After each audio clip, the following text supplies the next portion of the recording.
diferentes variables, que lo anterior que era familia no diríamos como tal variables, sino conjunto de variables, pero bueno, vamos a ir temáticamente viendo el diagnóstico de diferentes aspectos seleccionados, bien por la actualidad o bien porque son realidades que a lo mejor estudian en una carrera como no sabe el diagnóstico y estratégico, ¿vale? Creo que es interesante no solamente por el tema así, sino porque vais a ver a la vez que estudiamos el diagnóstico en TDAH todo el proceso. Es decir, creo que van a ser sesiones donde vais a poder recoger o repasar muchos de los conceptos que hemos venido viendo a lo largo de la asignatura, ¿vale? Bueno, os presento a la ponente, que es Sara, antigua alumna también de aquí de la facultad. Ella hizo Edición y Lenguaje, Magisterio de Edición y Lenguaje y luego máster, los estudios avanzados en Pedagogía y en primaria. Y ahora está con la tesis y trabajando en un centro, bueno, que trabaja fundamentalmente no solo, pero mucho en TDAH, ¿vale? Por tanto, nadie mejor que ella que nos introduzca y que nos plantee también todas las cuestiones, digamos, críticas que hay en torno al diagnóstico del TDAH, ¿no? Muchas han salido como preguntas y las he ido parando, esperando un poco esta sesión, y ahora será el momento en que la podamos plantear todas las cuestiones que tengáis, ¿vale? Es decir, que ya tenéis algunas, a lo mejor otras van a ir surgiendo a lo largo de la exposición de Sara. Al final habrá un tiempo de preguntas donde podamos, espero, aclararnos en lo que nos podemos aclarar en el diagnóstico de TDAH. Vale, gracias, Mónica. Bueno, yo ya de primero pues dejo aquí mi correo por lo que pueda pasar, pues si luego queréis información, aunque yo voy a intentar dar todo estructurado, apuntarlo y luego estaré abierta a cualquier pregunta.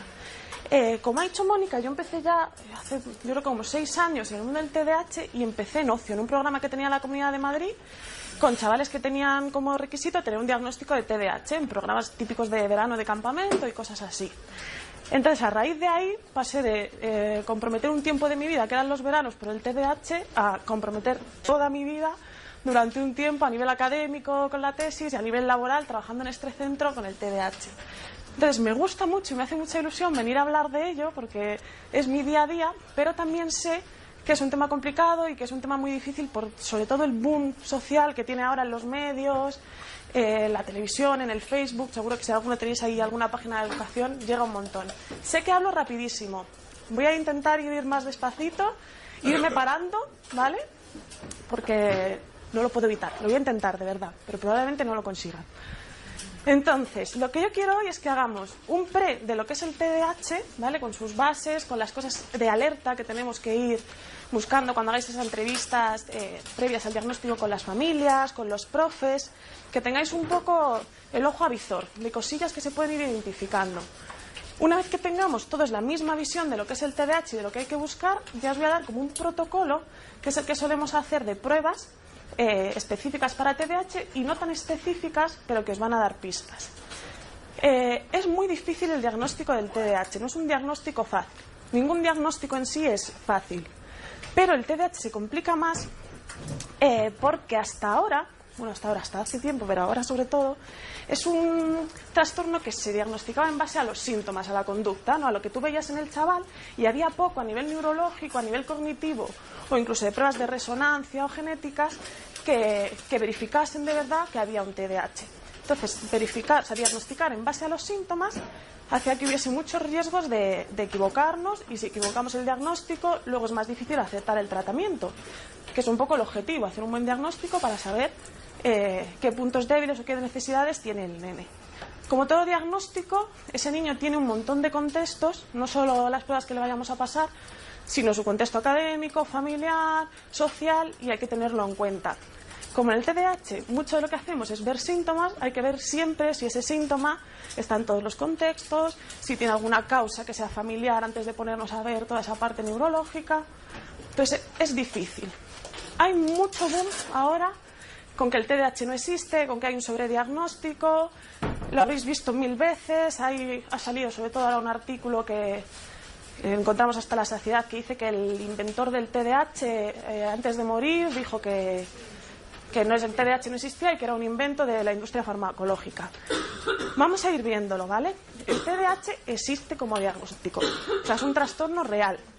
muy estudiado además. A pesar de que se dice que es nuevo, no es así. O sea, el TDAH empezó en 1902, que ya hace un montón de años, los primeros descripciones de este tipo de perfil de chavales. Luego, como diagnóstico propio del DSM-4, me parece que fue en el 68. Pero no es un diagnóstico tan nuevo que se dice ahora de repente ha surgido el diagnóstico de TDAH en los últimos 20 años y no es así, ¿vale? Iremos viendo qué cosas de estos artículos. ¿Cuántos habéis leído ese artículo del TDAH no existe? Vale. Vamos a ir viendo qué cosas de ese artículo son criticables. Ese artículo salió como a nivel internacional y luego a nivel nacional salió otro, incluso en el programa de Salvados de Jordi Évole, no sé si lo habéis visto, también salió un médico pediatra, igual, diciendo que el TDAH no existía. Estos dos señores, el que escribió el artículo que decía lo del inventor y el médico pediatra, les han puesto una querella por difamación, historias, ahí no es tan fácil decir el TDAH no existe. Y hay una carta muy buena que os recomiendo, ¿vale? Porque no me va a dar tiempo a explicarlo todo, pero cuando salió esto en el programa de Salvados de Jordi Évole, que no sé si también si lo habréis visto, imagino que alguno de ese corto por lo menos sí, la Federación Española de Déficit de Atención elaboró una carta al programa que está muy bien porque va desmontando todo. Dice, no puede ser que, una de las cosas que dicen, que el TDAH se haya inventado solo para vender la medicación, porque los primeros diagnósticos de TDAH son en 1900 tal y la medicación no se inventa hasta el año 70, imaginaros. Entonces empieza a desmontar todas esas cifras que se suponían científicas que no es así. Entonces, TDAH existe. ¿Todos los niños diagnosticados con TDAH tienen TDAH? Probablemente no, y lo vamos a ir viendo. No todos. Hay muchas veces que nos llegan a consulta niños de es TDAH, pero hemos probado de todo y no funciona, y a veces hay que desmontar ese diagnóstico. Pero también nos pasa lo contrario, ¿vale? Hay muchos niños que no hay manera de que a nivel de cole o a nivel de familia se acepte que hay un TDAH y nos cuesta un montón decir, no es esto, no es que el niño sea vago, no es que el niño tenga un problema de conducta, es que hay una base neurológica. Entonces, más allá de lo difícil que es hacer un diagnóstico, vais a tener el añadido de que os vais a tener que pelear mucho con las familias y con los profesionales de la educación en general, porque siempre van a estar ahí para pediros ese diagnóstico y a veces vais a tener que decirle no, ¿vale? Hay muchas papis que vienen con quiero que me digas que es hiperactivo para me lavo las manos y quiero el tratamiento, ¿vale? Porque es como ya no es culpa mía, es algo neurológico y arréglame al niño. Vais a tener que pelear por decirles que sí, y hay muchas veces que vais a decir hay un diagnóstico de TDAH y la familia o los profes no van a creer en él. Entonces vais a tener mucho trabajo. Pero hoy vamos a ver cómo hay que empezar y un poco estrategias para si algún día diagnosticáis poder justificar que ese diagnóstico está bien hecho y que no os puedan pillar por ningún sitio, por decirlo mal y pronto. Entonces, vamos a empezar. A ver si lo hago así. ¿Qué es el TDAH? ¿Qué conciencia tenéis de lo que es el TDAH? Venga, manitas. ¿Qué es? Venga, algún valiente. Tiros, ¿no? No sabemos qué es. ¿Cómo es un niño hiperactivo? ¿Vale? Que seguro que tenéis alguna vecina. Es nervioso. ¿Qué síntomas se ven? Parece. O nos han dicho. No puede estarse quieto, es inquietud motora. Falta de atención. No acaba las tareas. No acaba las tareas. Pierde las cosas, creo que he oído. Tiene impulsividad. Muy bien, se habéis dicho. Muy bien. Vale. Síntomas de TDAH. Pero, ¿qué es en realidad? ¿Es una enfermedad? ¿Es un trastorno? Vale, es un trastorno del neurodesarrollo. Vale, base del TDAH. Está incluido dentro del DSM-5 como un trastorno del neurodesarrollo. ¿Qué quiere decir esto? Que hay un problema o una causa que viene en el desarrollo o en la maduración a nivel neuronal en el cerebro.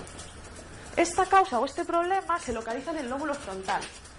¿Voy bien o estoy yendo muy rápido? ¿Vamos hasta ahora más o menos bien? Alguien me hace así. Lóbulo frontal, que es esta parte de aquí, ¿vale? O sea, todos los estudios, más a nivel médico, digamos, neurológico, indican que la causa del TDAH es que esta parte del lóbulo frontal, el lóbulo frontal que está aquí delante, no madura tanto como debería madurar.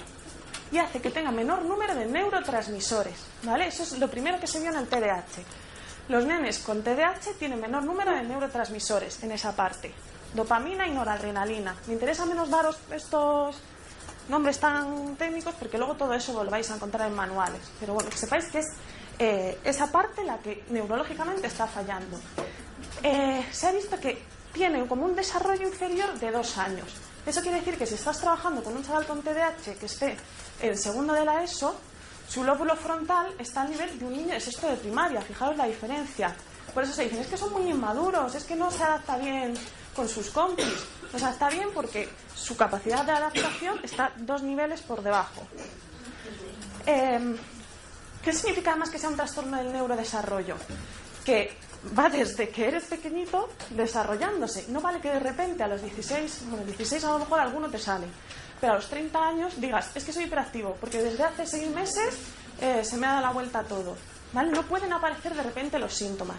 Otra cosa es que tú tengas los síntomas, ¿vale? Todo esto que habéis dicho, de muy inquieto, se le olvida, no acaba la tarea, pero se ha ido apañando. Es lo que nos pasa muchas veces. Durante los primeros cursos de primaria ha tenido profes más cuidadosas, que le han ido entendiendo un poco mejor, y no ha aparecido el trastorno en sí porque no chocaba contra su vida diaria. Iba consiguiendo objetivos, en casa más o menos iban apañando, pero luego a lo mejor llegan a quinto, sexto o pasan a la ESO y las estrategias que tienen no son lo suficientemente maduras, como hemos visto, para poder adaptarse y conseguir objetivos. Entonces es cuando salta la alarma y es cuando viene el papi, os vendrá a consulta y os dirá, mira, pasa todo esto. ¿Puede que sea TDAH y no haya sido diagnosticado antes? Sí, ¿vale? Pero tenéis que aseguraros de que esos síntomas han estado siempre, que no han aparecido de repente.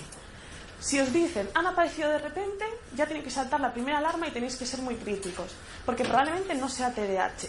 A lo mejor es otra cosa, veremos que hay cosas emocionales que tienen los mismos síntomas a nivel de conducta que el TDAH, y quizá el diagnóstico vaya un poco más para allá, para esos síntomas emocionales, que por el propio TDAH. Una de las nenas con las que yo trabajaba vinieron a consulta por esto. Mira, es que siempre no ha tenido ningún síntoma, siempre ha sido una niña ejemplar, y de repente en el último año, a mitad del curso, pues síntomas que parecían de libro. Se distraía en clase, por la mañana iba bien, pero a última hora de la tarde empezaba a decaer la atención, estaba muy inquieta, no dormía bien. Entonces, empezando a indagar, ¿vale? Vimos que era una nena muy sensible, en el sentido de que estaba muy apegada a la madre siempre había estado en casa, había dejado de trabajar para estar con ella, con un hermanito pequeño que tenía, y desde hacía un tiempo la madre había vuelto a trabajar. Entonces a la nena, que tenía ese apego y ese miedo, digamos, al abandono, cada día la recogía una persona distinta de la familia. Entonces ella tenía el agobio de ¿quién me va a venir a recoger hoy? ¿No? Se levantaba y lo primero, ¿quién viene a por mí? Pues a lo mejor el abuelo, a lo mejor el cuidador, a lo mejor hoy mamá, a lo mejor hoy papá. Entonces, ¿qué pasó? Que cumplió todos los síntomas. Era una niña que estaba súper inquieta porque tenía ese miedo de hoy voy a salir y nadie va a estar ahí para recogerme. A medida que iba la tarde, se acerca la hora de que vengan a recogerme, la nena estaba sentada en clase al lado de la ventana, entonces todas las 2 últimas horas de clase mirando por la ventana a ver quién viene. Todo, cumplía prácticamente todo, pero los síntomas habían aparecido de repente. Entonces indagas, ¿y cuándo había pasado? Cuando la mamá había empezado a trabajar y la niña estaba con todos los síntomas de una ansiedad infantil, ¿vale? Si está ansiosa, está todo el rato pensando, se distrae, no va a estar a lo que tiene que estar. Y luego cuando llega a casa, mucho más irritable, con las compañeras mucho más, pues como cuando estás ahí como con la ansiedad, época de exámenes, de que nadie me hable, que estoy irritable. Entonces, esta nena hubiese sido un fácil diagnóstico de TDAH, ¿vale? De hecho, vino del cole esa reclamación de, oye, aquí algo ha pasado. De repente estaba en 4º de primaria esta niña, porque hasta ahí había ido bien. No le presenta ningún síntoma, entonces hay que indagar y ver de dónde. Aún así, se hace una evaluación, lo vamos a ver. Pero eso ya tiene que darte muchos datos, de que no es un TDAH, que si eso se trata desde el punto de vista clínico de psicología, ¿no? Ese miedo al abandono, o esa inseguridad, o incluso con estrategias de que le hacíamos un calendario y ella sabía con foto todos los días quién iba a ir a recogerla. Ya está, me quedo tranquila, sé quién va a venir y vuelvo a atender. ¿Vale? Por eso es difícil este diagnóstico, es fácil conseguir, fácil confundirlo. Sigo. Ya sé que es mucho texto, ¿vale? No hace falta leerlo todo, pero quería poneroslo porque son los criterios diagnósticos del DSM-5, ¿vale? Hasta ahora tenemos claro, es un trastorno del neurodesarrollo, y vamos a ver qué me pide el DSM-5 para empezar a tener esa sospecha de TDAH. Mucha gente hace el diagnóstico de TDAH solo con esto. No vale solo con esto, ¿vale? Esto te da el de voy a pasar el protocolo TDAH, pero no puedo diagnosticarlo solo con ello. Entonces, ¿qué te pide el DSM-5? Claro, ya te dice un patrón persistente de inatención, estos déficits de atención que decíais de está inatento, se pierde en clase, se olvida cosas, no acaba la tarea porque ha pasado cualquier cosa y se ha distraído, son síntomas de inatención, ¿vale? Y te dice o hiperactividad e impulsividad. Son como dos variables distintas. Entonces, hay un niño que puede presentar inatención y no tener síntomas de hiperactividad, ¿vale? O que tenga las dos cosas normalmente. Es raro que solo tenga hiperactividad e impulsividad. Los nenes que solo tienen inatención se nos pasan desapercibidos, muchas veces en el aula, porque muchas de las alarmas saltan cuando hay un problema de conducta, por esa impulsividad. Si el niño es inatento pero no se mueve en clase y te está mirando, muchas veces tú no percibes que está inatento, porque te está mirando y está así, con toda su atención puesta en esta pared, ya no tanto en el profe, pero en esta pared. Entonces pasan desapercibidos. Hijo, es un niño que le cuesta, que parece que no está muy al nivel de la clase, pero no, es que tiene una inatención, solo que no la vemos, y estos muchas veces son los que se diagnostican más tarde, porque no te has dado cuenta en clase.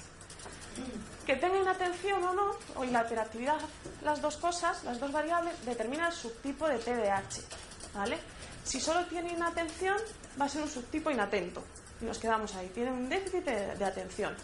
Si ya tiene también la parte de hiperactividad, eso que decíais, de se mueve mucho, está inquieto, no para, es ya un tipo combinado, lo llaman, combina las dos variables y tiene las dos dificultades, digamos. Últimamente, a los nenes que tienen solo la inatención, que luego vais a ver resultados de ellos, porque es también interesante verlos, se dice que tienen un perfil de tempo cognitivo lento. Se está empezando a ver mucho a partir de ahora. Son los típicos niños, seguro que habéis visto alguno, que, con perdón de la expresión, están emparrados. O sea, que están ahí como que pasa el tiempo y no reaccionan y cuesta mucho empezar. Venga, coge la carpeta, vete a la habitación, coge la carpeta. Va, me tienes en la carpeta, pero todo como muy lento, le cuesta muchísimo hacer los deberes. Muchas veces también pasan desapercibidos porque es un niño que entrega todos los días los deberes. Solo que tú no sabes que ha estado hasta las 11 de la noche para hacer los deberes que tenía. Pero entrega los deberes. Entonces, el profe no ve que exista esa necesidad. Van muy lentos, muy despacito, y a lo mejor lo hacen todo bien, pero claro, tarda 3 horas. Entonces, la efectividad real del niño no es buena. ¿Qué te hace el DSM-5? Te da un montón, que aquí ya sí que no cabían, de síntomas de los que vosotros habéis dicho. Entonces, para que tú digas que el nene tiene inatención, tiene que cumplir 6 síntomas de esos. De todo el listado, vais a ver luego pruebas que los incluyen. ¿Tiene 6 síntomas? Puedo decir que tiene inatención. De todo el listado de síntomas de hiperactividad, ¿cumple 6 síntomas? Puedo decir que tiene esa parte de hiperactividad, impulsividad. ¿Vale? Es lo que me pide. Cumple 5 en adultos. ¿Vale? A partir de 17 años. Si tienes 5, ya hay sospecha. Si un nene menor de 17 cumple 5, pues tienes que estar ahí. O sea, ya son bastantes. ¿Vale? El DSM-5 te dice que no puedes decir que tenga TDAH, pero si el resto de pruebas, lo vais a ver, neurológicas, ya a nivel cognitivo, marcan todas que hay un déficit de atención, puedes, ¿vale? Que hay que flexibilizar un pelín. 5, ¿vale? Ya si tiene 4 o 3, es raro, pero puede estar ahí al límite. Si es un adulto, hoy no me voy a centrar mucho en adultos, porque las pruebas son distintas, ¿vale? Hay algunas que sí que os enseñaré, pero me voy a centrar más en nenes, que es muy probablemente lo que más os llegue, porque es raro un adulto adolescente que no haya sido diagnosticado. Muy importante, te dice que tienes que descartar, y esto es lo que a mí me preocupa de los diagnósticos de TDAH, que todos esos síntomas no sean una manifestación de un comportamiento desafiante, de que el niño no haya entendido la tarea, porque muchos te dicen, no acabo la tarea, ¿vale? Pero tienes que asegurarte de que no la ha acabado porque se ha distraído, no porque no haya entendido la tarea. Si hay un problema de comprensión lectora, a lo mejor el chaval nunca acaba la tarea, no sabe lo que tiene que hacer. O la hace muy rápido porque dices, total, no sé qué hay que hacer, lo hago por instinto. Entonces, estas son las cositas que a veces no se tienen tan en cuenta como se debería. Vale, estos síntomas tienen que aparecer antes de los 12 años. Lo que yo os decía, no vale hasta los 12 no tener ningún síntoma y luego de repente que surjan todos. Ahí hay que sospechar. Y es lógico que sea en 2 o más contextos. Si te dicen que el niño en el cole tiene todos los síntomas, pero ni en casa, ni en las actividades extraescolares, ni cuando tiene actividades de ocio, los tiene, es raro. Si es un trastorno en el neurodesarrollo, lo tengo siempre. No me lo puedo quitar, como me dicen mis niños, no me lo puedo dejar fuera de clase, ¿qué hago? No puedo quitarme el TDAH y dejarlo en un contexto. Por eso vais a ver que siempre todas las pruebas de cuestionario se pasan al cole y a los padres, ¿vale? Para garantizarme que por lo menos en 2 contextos existan esos síntomas. Vale. 12 años, 2 o más contextos. Bueno, y esto como todos los trastornos. Todos esos síntomas tienen que interferir en tu vida diaria. Tendréis muchos amigos que parece que cumplen con todo, que son nerviosos, que están un poco en la parra a veces, que cometen errores, pero llevan su vida con normalidad. Pues tienen bien sus amistades, han conseguido los objetivos en los estudios, a nivel laboral pueden trabajar, entonces no es un trastorno, ¿vale? Tiene síntomas, pues síntomas de personalidad como podemos tener todos.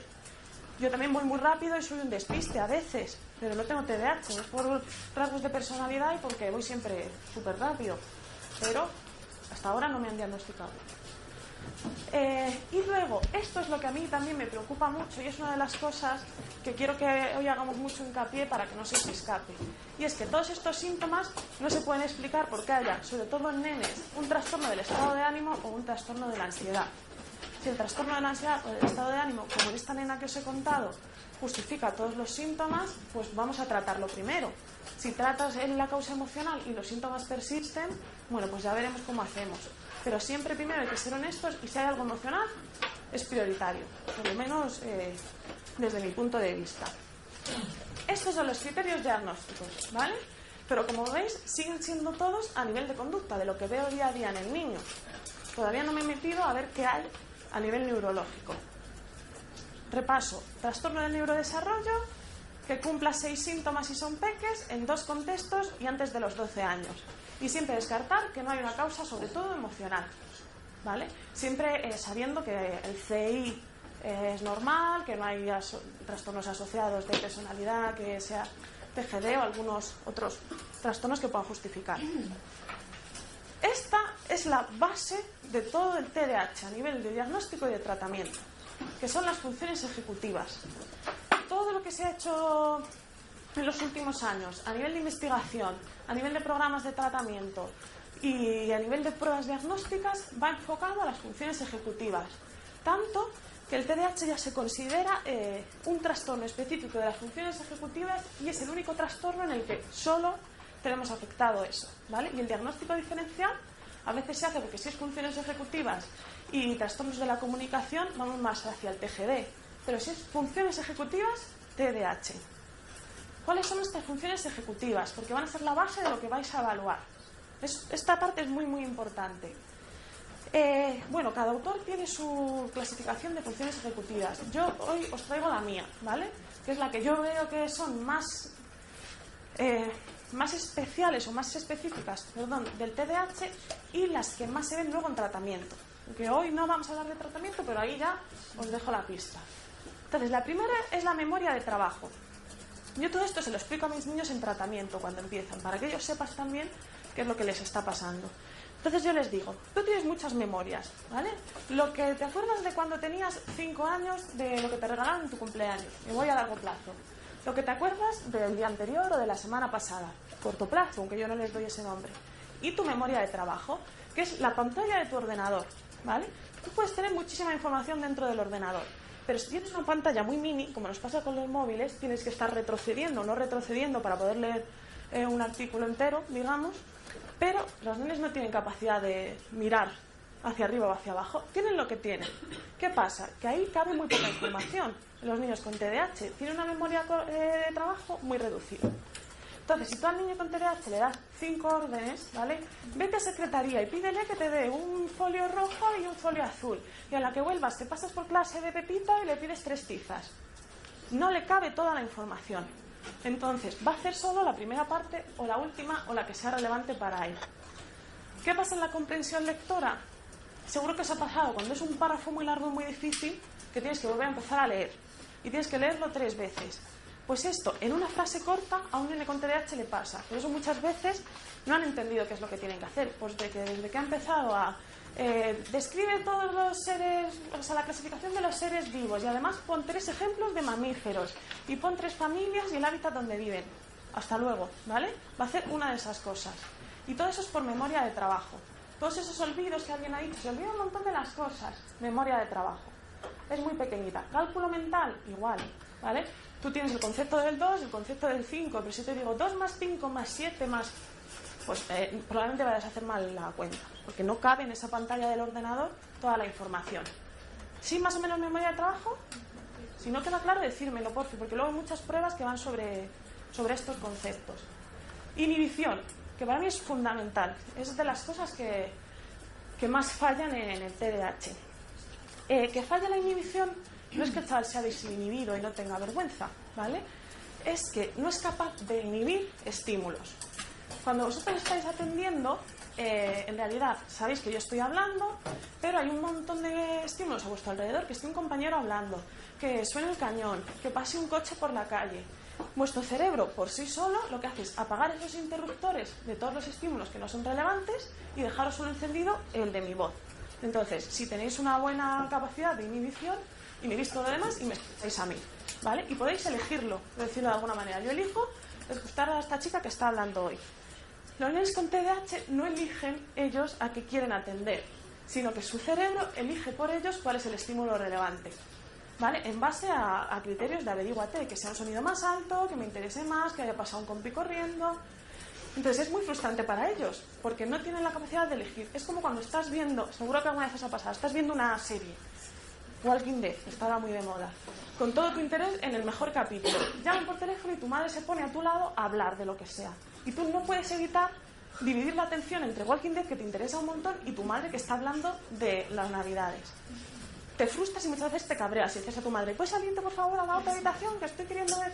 Un nene con TDAH no puede, ¿vale? No puede decirle a su madre, oye, vete, porque el estímulo a lo mejor no es su madre, es que ha pasado una pelota o el ruido del cañón o lo que sea. Entonces, la fatiga mental que tienen de tener que estar todo el rato volviendo a ver Walking Dead con toda su atención y inhibir la voz de su madre es muy difícil. Esa es la inhibición. Y por eso se frustran tanto, ¿vale? Porque les estás pidiendo algo que no eligen ellos. Y además no saben identificar si esa información es relevante o no. Me pasa mucho con mis niños. En los campos me pasaba un montón. Estaban jugando al fútbol, Pepito de portero, con toda su atención puesta, ¿eh? Porque además sabe que es importante para su equipo, porque se lo hemos dicho, trabajo en equipo, que tiene que ser un buen portero. Pero pasa no sé quién corriendo y el portero sale corriendo. Y si no hay alguien ahí que dice, Pepito, que estás de portero, vuelve y me vuelve a poner. Entonces, ya no solo en clase, es también en su contexto social. Si ve una pedanza y una poranza, o sea, es también caótico en el patio. Eso es inhibición, ¿vale? También es la capacidad que yo tengo, asociada a la que vamos a ver después, de inhibir mis conductas, ¿vale? Son niños a veces muy descarados. No por mala fe, sino por inocencia, ¿vale? Si ellos llegan y quieren pedirle, o bueno, vamos a poner en nuestro caso, imaginaros, queréis pedirle un día libre a vuestro jefe. Entonces llegáis y si vuestro jefe está de muy mal humor y os dice, es que estoy enfadado porque no ha venido Pepito y me ha dicho que quiere un día libre, como estamos en Navidades con todo el trabajo que hay, vosotros valoráis la situación y decís, no es el momento, me paro, me voy, solo venía a ver qué tal. Un niño con TDAH va a decir, pues yo venía a pedirte lo mismo, con toda su buena fe. Entonces, eso le genera muchísimos problemas. No inhibe esa conducta, ¿vale? Y hace que también, aunque ellos sepan cuál va a ser la consecuencia de algo, si me subo a la canasta me puedo caer y me van a regañar, la información de, párate, que la consecuencia va a ser esta, no llega a tiempo. Entonces, cuando se da cuenta de que la ha liado, está arriba de la canasta.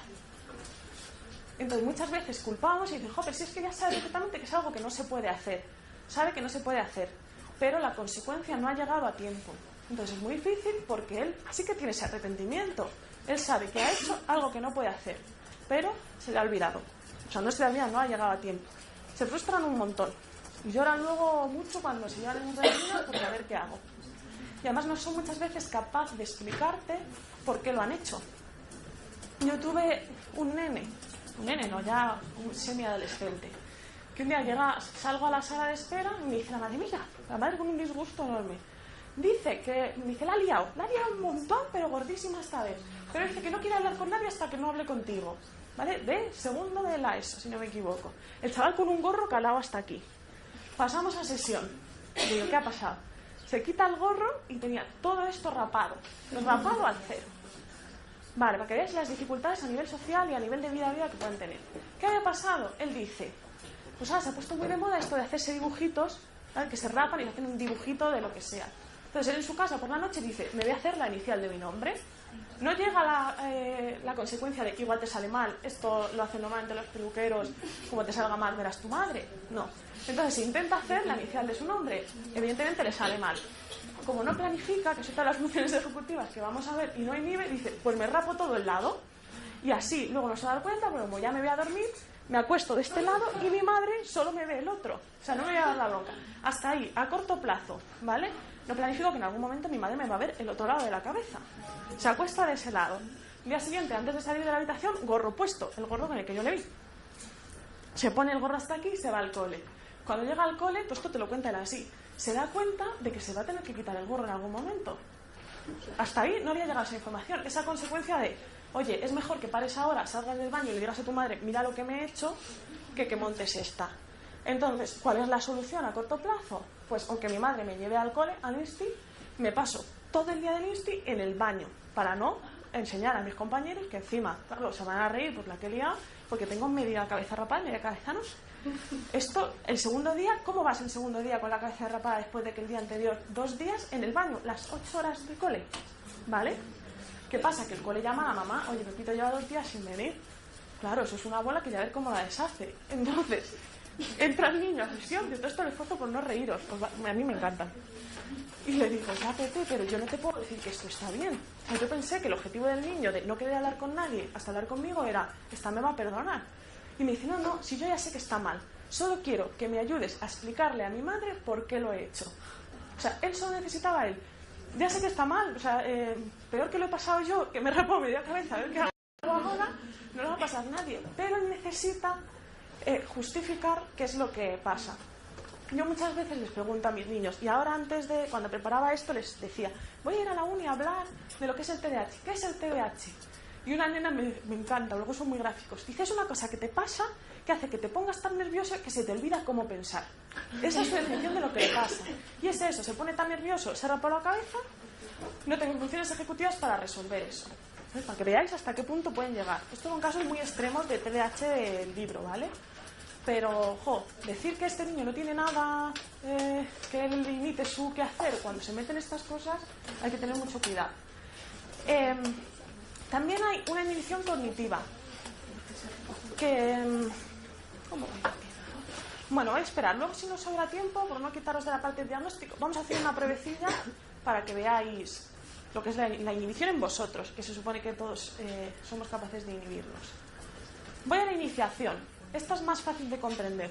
Son chavales a los que les cuesta iniciar tareas, ¿vale? A veces dices, Pepe, si la inicia rapidísimo. No. Intenta ponerse rapidísimo a hacerla. Pero desde que empieza a hacer los deberes hasta que realmente empieza eficazmente a hacerlos, pueden pasar 20 minutos. Entonces, tienes que planificarle esos 20 minutos. No puedes pedirle, ponte ya a hacer los deberes. No. Ponte ya, prepara el material, estos son los pasos, y de aquí a 15 minutos vengo y tienes que estar ya sentado haciendo los deberes. Les cuesta muchísimo. Yo digo que tienen pista de despegue muy larga, y una pista de aterrizaje muy larga, ¿vale? Un chaval que está en pico de hiperactividad motora, ¿vale? Del TDAH combinado, no le puedes pedir que pare de ya o ya. Pasa mucho en gimnasia, ¿vale? Parece que estos niños se tienen que portar peor en las asignaturas de estar sentado, ¿vale? Si se mueven mucho, pues se portará peor. Pero a veces se portan peor en las de gimnasia, música, como no tienen el límite establecido, le dices, tienes que dar 2 vueltas y luego vienes aquí que os voy a contar lo que sea. Pues no va a dar 2 vueltas, va a dar 7 y luego le tendrás que decir, venga, una vuelta más y ya vete haciéndola más despacito. Hay que darle esa pista de aterrizaje. Todo eso es sin la iniciación. La monitorización, que a mí es un concepto que me encanta. Monitorización es la capacidad que yo tengo para evaluar tanto mi proceso interno de pensamiento como mi entorno, ¿vale? Es esto que yo os digo de no he evaluado, que no es el mejor momento para pedirle a mi jefe un día libre. No soy crítica con mi propia conducta, ¿vale? Esto también pasa en los exámenes. Es un niño que te pone 2 más 2, 5. Tú le dices, ¿seguro que está bien? Sí. Lee y lee 2 más 2, 5. Tú le preguntas, ¿cuánto es 2 más 2? 4. Vale, mira. O sea, no ven sus propios errores. Si no veo mi propio error, no puedo modificar la conducta. Entonces son chavales que persisten y que frustran mucho a los papis y a los profes porque se le he explicado 1000 veces que esto no es así y sé perfectamente, porque lo he estudiado en casa con él, que sabe que 2 más 2 son 4, pero luego va al examen y pone que 2 más 2 son 5. Y mira que le he dicho que revise.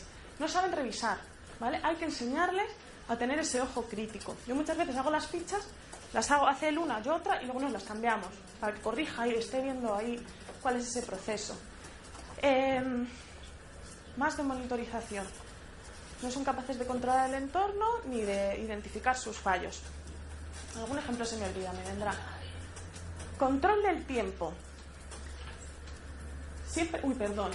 No, una cosita no. Solo le pasa con sus fallos. Normalmente con los de los demás también, pero con sus fallos más todavía. Yo siempre creo que cuando hacen esos procesos mentales queda como un remanente ahí que no le deja ver que el proceso que tenía que hacer es distinto.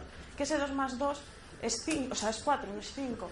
Le pasa mucho más con sus fallos. Ya sé el ejemplo que os iba a contar, no me ha venido. Pasa mucho en la conducta, ¿vale? Yo tenía el otro día una de mis nenas muy disgustada y me di cuenta de que es algo que les pasa a muchos de ellos porque su hermana pequeña le había echado un broncazo porque se había portado muy mal con una persona adulta que era su, no sé, una profe o no me acuerdo exactamente de quién era. Con la hermana pequeña tenía mucha relación con esa mujer. Mi chica estaba hablando con esa persona adulta y la hermana pequeña se cabrea porque dice que mi chica ha sido una maleducada y que lo ha hecho fatal y que se avergüenza de ella, que no se la puede llevar a ningún sitio. Entonces mi chica viene alucinada de, o sea, no me estaba portando mal, si además esa señora me cae muy bien. Entonces yo empiezo a analizar con ella, vale, ¿qué estabas haciendo cuando hablabas con ella? Pues estaba mi niña así, con una chincheta, clavándola en la pared. Y le digo, ¿y la mirabas cuando hablabas? No. ¿Y la contestabas cuando te hablaba? No. Entonces, ¿qué interpretó esa persona? Pues interpretó que estabas pasando de ella. Más es una niña muy carismática y tiene mucha... O sea, es de estos niños que parecen muy chulos, pero es por inocencia. Entonces, esa persona mayor no lo interpretó tanto, pero su hermana pensó, jo, qué maleducada, que no la está mirando, que encima... Eso es un fallo en la monitorización. Ella no sabe identificar que la conducta que está teniendo no está siendo la adecuada para el entorno. No sabe ver que esa persona va a interpretar que está siendo una maleducada. Más o menos la monitorización, que son funciones muy difíciles de todos modos, son las más complicadas a nivel de desarrollo cognitivo. Este control del tiempo. Los niños con TDAH viven siempre en el presente, no hay futuro para ellos, ¿vale? No son capaces de baremar cuánto son 5 minutos, cuánto es 1 hora, cuánto tiempo ha pasado, ni cuánto tiempo me va a llevar a hacer esta tarea. Uno de los niños a los que yo les preguntaba, ¿cómo le defino a los chavales de la uni el TDAH? Me decía, es lo que hace que cuando empiezas a hacer un examen, la profe te diga, tienes 1 hora, y a los 2 segundos te digan, falta 5 minutos, ir terminando. Para él han pasado 2 segundos. Se ha dejado la mitad del examen en blanco. Pasa muchísimo, ¿vale? Cuando estéis en las aulas, mitad del examen en blanco. ¿Qué ha estado haciendo? Ha estado distraído, inatento, o pensando mucho, como decíamos este tiempo cognitivo lento, una sola pregunta. Esto les agobia un montón, porque yo le digo, no pasa nada, no te preocupes, sé que estás muy cansado, pero solo quedan 20 minutos de sesión. No sé cuántos son 20 minutos, ¿sabes? Puedo pensar que son la duración de 3 horas. Entonces, no son, o sea, se agobian y esa conducta no les deja a veces estar tranquilos. Hay que enseñarles a tener un reloj, a medir un poco. Yo le digo, ¿cuánto crees que te va a llevar a hacer el examen, o sea, el esquema de este punto de cono? Algún que te dicen 3 horas. Venga, ¿cuánto tardas de verdad? 5 minutos. Claro, a nivel de planificación de tu vida diaria, pues llegan siempre tarde o llegan siempre muy pronto, porque no sé cuánto tiempo me va a llevar ducharme. Todos vosotros esta mañana habéis hecho función ejecutiva. Ayer planificasteis, habéis decidido, habéis tenido en cuenta tiempos, otras opciones, os habéis adaptado si llegabais tarde a otro autobús, pero si no lo hay, pues llegas tarde o muy pronto. No planifican, ¿vale? Si no hay planificación, todos los planes se me van a desbaratar. Si les ponéis ejercicios de cuáles son los pasos para hacer un viaje, ¿vale? O yo les doy los pasos y a veces me los tienen que enumerar. Entonces te dicen, hacer la maleta, elegir destino. Y yo le digo, ¿pero qué vas a hacer? ¿Qué vas a poner en la maleta? Si todavía no sabes si vas a la playa o a la montaña. Ah, es verdad. Vale, pues elijo destino, miro un mapa, hago la maleta. ¿Pero miras el mapa después de elegir el destino? Ah, no, miro primero el mapa. ¿Vale? O sea, esas dificultades en la planificación diaria. Claro, esto para estudiar, ¿cuándo me pongo a estudiar el examen de cono? ¿3 días o 3 semanas antes? Pues probablemente lo hagan 3 horas antes, porque no han sabido planificarlo. Esto se mide, ya lo veréis, ¿eh? Vamos a ir viéndolas en todas las pruebas. Flexibilidad. Son a veces poco flexibles. no por cabezonería, sino porque por esa monitorización no ven que lo que está haciendo no está siendo funcional. Entonces perseveran, ¿vale? Son de los de... Imaginaros, por ejemplo, en el metro, me contaba uno de mis chavales, nueva tarjeta de transporte público. Antes él sabía que el día 1 tenía que comprarse el bono. Ahora con la tarjeta, este mes fue día 3 o día 2, el día que se lo sacase. Cambia. Entonces llega, pasa la tarjeta, le dice el día que sea, no funciona, vuelve a pasarla, no funciona, vuelve a pasarla. 10 veces a lo mejor cuando él se para pensar, ¿pero qué ha pasado? Ah, es que es día 3 y no me la he comprado. Esas perseveraciones pasan muchísimo. Entonces, igual, frustran a los que están alrededor de, pero no está viendo, es que si yo es tonto que no ha visto que a la tercera vez no funcionaba, pues no. No es cuestión de inteligencia, es cuestión de función ejecutiva, ¿vale? Y regulación emocional, que podríamos hablar una hora entera de ello, pero voy a resumir. Fundamental, se desregulan muchísimo emocionalmente, ¿vale? A nivel cognitivo, todas las emociones se vienen puras a la base del cerebro, que es el sistema límbico. Y nuestro querido lóbulo frontal es el que se encarga de filtrarlas, de daros toda la información. A ti te viene la tristeza más pura y el lóbulo frontal dice, venga, vamos a buscar alguna estrategia de regular, igual no merece la pena que te pongas así, o igual ha sido por esto. Aquí el lóbulo frontal, como hemos visto que no funciona, emoción pura y dura. Entonces, tristeza al máximo, la ira y el enfado al máximo, pero a veces duran muy poquito y pasan de la alegría extrema al enfado extremo y no identifican, o sea, varían tanto, tienen esa labilidad emocional que no sé si estoy enfadado, frustrado o alegre, entonces no puedo regular y no puedo solucionar. Esto también les marca mucho. Una de mis nenas, hace 2 semanas, viene fatal, salgo a la sala de espera y llorando como una magdalena, porque el profe en clase había dicho, este examen de historia os ha salido fatal. Entonces ella, con su autoestima negativa, que ahora vemos también que es fundamental, dice, saca un 0 en el examen de historia, convencidísima. Entonces entra en bucle de la máxima desesperación y tristeza, de nadie sabe lo que me esfuerzo, porque me he esforzado un montón, porque, o sea, todo hipernegativo. Pues ahí hacemos contención emocional, valoramos. Esto fue un lunes. El miércoles la vuelvo a ver, salgo a la sala de espera y está con una bolsa de patatas y una botella de Fanta, con su mejor sonrisa. Y tengo una noticia muy buena para ti. ¿Qué ha pasado? Dice, he decidido madurar. Estaba en pico de positividad enorme, o sea, pasó de un lunes a un miércoles, porque lo voy a hacer todo muy bien, porque me esfuerzo un montón, porque a partir de ahora me voy a poner todos los días a las 5 a estudiar. Entonces, claro, tampoco es positivo que pase de eso a eso, porque la gente flipa. Claro, ella luego dio un discurso a todos los compis alucinante, pero estaban todos como, pero si el lunes lloraba porque había sacado un 0, ¿por qué está tan contenta hoy? No lo perciben y no lo entienden. Pues claro, esto condiciona las 3 semanas, bueno, 3 semanas o los 2 días que haya estado de bajón. Pues imaginaros, si la emoción es la base de todo, pues no ha dado un palo a nivel de curricular o de compañeras. Los 3 días que está de subidón, a lo mejor sí o a lo mejor no, porque está tan de subidón que no le hace falta repasar el examen de historia para la recuperación. Entonces es fundamental y se evalúa también, y es un criterio diagnóstico. Vale, funciones ejecutivas bien, sé que son conceptos complicados. ¿Alguna duda hasta aquí? Vale, son la base de todo, ahora lo vais a ir viendo. Todas las conductas que antes hemos visto en el DSM-5 se justifican todas por un fallo en alguno de estos factores, toditas. Y se tienen que evaluar, evidentemente. Vale. Entonces, una vez que ya sabemos cuál es la base del TDAH, vamos a ver cómo lo diagnosticamos. Siempre, primera entrevista, hay que tantear, es tanteo sin agobiar, cuidado con agobiar a los papis, porque muchos vienen con esa duda de si yo he hecho algo mal, porque además muchos, como os he dicho, saltan en el cole las alarmas y muchas veces esas alarmas no son muy amables de cara a los papis, ¿vale? Vaya con el condicionamiento de que algo están haciendo mal, porque en el cole se está haciendo la mayoría de las veces todo bien o han hecho todo lo posible. Entonces el papi viene con a ver qué me va a decir. Hay veces que vienen pidiéndote el diagnóstico, entonces hay que regularles ellos también y decir, bueno, vamos a ver, puede que sean otros aspectos. Hay veces que vienen ya con el no creo en el TDAH, no me digas que es TDAH. Y hay veces que vienen con toda su humildad de, sé que algo pasa, dime qué, porque quiero ayudar, ¿vale? Que esa sería la opción que a nosotros más nos gusta. Ellos quieren solo la necesidad de, no sé cómo ayudarle.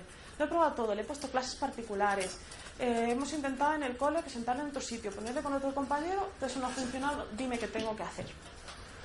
Entonces, mucho cuidado, porque a veces en este tanteo de ver si todas estas conductas se dan, si se dan en el cole y en casa, sobre todo las mamás, más que los papás, se agobian porque en ese momento les haces tantas preguntas que no se acuerdan y se sienten mal, ¿no? Típica anamnesis de ¿a qué edad empezó a hablar? ¿Cuántas palabras decía a los 3 años?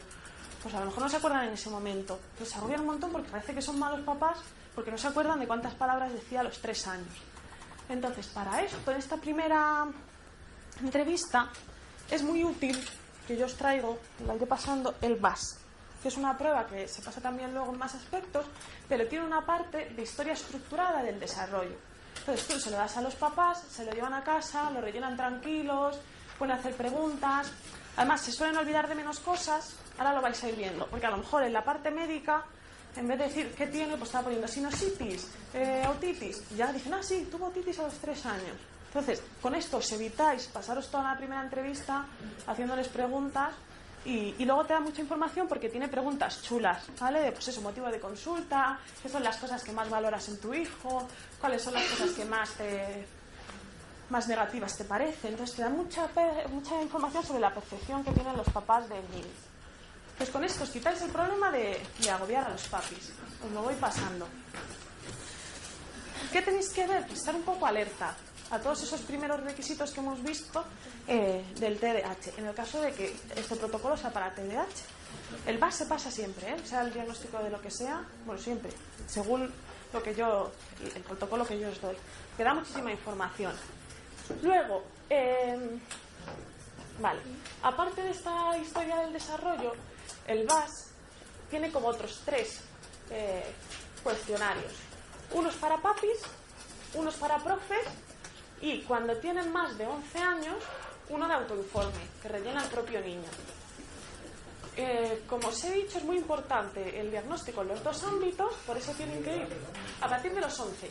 Rellenan el autoinforme. Antes no, porque se considera que no tiene esa capacidad de autopercepción como para contestar a lo mejor a esas preguntas. Es a partir de los 11 solo.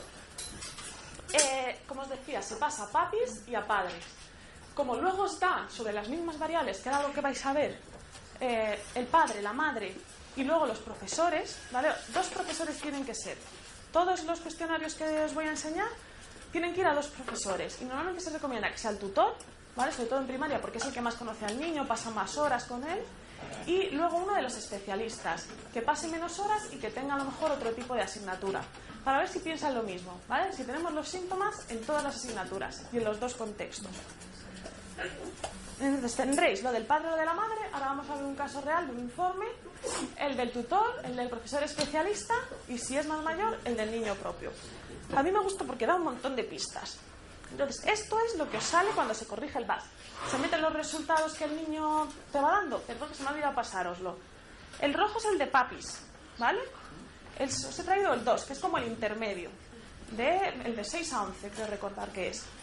El rojo es el de padres y el verde es el de tutores. Pues vais a ver un poco las preguntas que hacen, en base a nunca, alguna vez, frecuentemente y casi siempre. Me paso uno por aquí y otro por allí, así os los vais. Entonces, esto era una nena de... Quiero recordar que cuando se hizo la evaluación primero de la ESO, puede ser. ¿Qué categorías te da? Este es el de la madre, ¿vale? Os he traído el de la madre, el del padre y el de los 2 profesores. Te da agresividad. ¿Veis que lo que está en la negrita, en esta parte más negrita, está dentro de la normalidad? Lo que se salga hacia acá, en esta primera parte, es negativo, y lo que se salga por aquí, en esta segunda parte, negativo también, ¿vale? Y esto depende, ahora lo vamos viendo. Típico perfil de VAS de una nena combinado. Se sale de la gráfica en la hiperactividad, que vais a ver que son preguntas que se mueve constantemente, se levanta de la silla, no puede parar quieta. Y en los problemas de atención, se distrae, olvida, no termina la tarea. Según la mamá, se sale de la gráfica, es una barbaridad. Cosas que a mí también me gusta mucho mirar. Bueno, atipicidad son rasgos peculiares del niño, ¿vale? Si de vez en cuando habla solo, si por ejemplo cuando se muerden las mangas o se muerden el pelo, que son muchas manías de estos niños, también suele dar. O cuando hay algún niño friquillo, estos chicos que dices, pues tiene ahí ese perfil friki, también da atipicidad. Entonces hay que ser un poco crítico. Vais a ver otro que da un montón de atipicidad y es por eso, es uno de mis niños, y sí que es verdad que tiene ese rasgo, pero porque tiene mucha impulsividad. Entonces tú a lo mejor le dices, y me pasaba el otro día, no sé por qué le dije, qué listo eres. ¿Se acuerda del anuncio este de qué listo es? ¿Sabéis cuál es? Pues se levanta y canta. Pues eso a la gente se le da la tipicidad, ese tipo de conductas, no pasa nada. Luego, mucho ojo a depresión y ansiedad. Esta nena estaba ahí, según la mamá, casi al límite. Entonces esto ya, ojo, ¿vale? Cuando hay ansiedad hay que ser muy crítico. Somatización es algo que sale muchísimos niños con TDAH. Es un factor también muy emocional. Somatizan a veces mucho por esa falta de autoestima, de confianza en sí mismos. Habilidades sociales salen negativas, no porque sean niños que no sean majos, sino porque no se integran bien por todo esto que he dicho. No se integran en los juegos, a veces son muy descarados. Si no les gusta el jersey que llevas, te van a decir qué jersey más feo llevas, con toda su buena intención también, pero te lo van a decir y a veces no sienta bien. Hay que estar preparado para estas cosas. Y el liderazgo. No suelen ser muy líderes, aunque lo parece, porque suelen ser, sobre todo en el perfil combinado, suelen ser graciosillos, suelen tener como ese carisma muy elevado. No es un buen líder, porque no siempre está y no sabe organizar, no tiene un buen lóbulo frontal.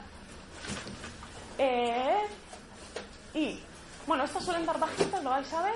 Y luego ya en dimensiones globales, si exterioriza problemas, o sea, si es a nivel de conducta externa, cuando tiene que regular, si hay esos problemillas.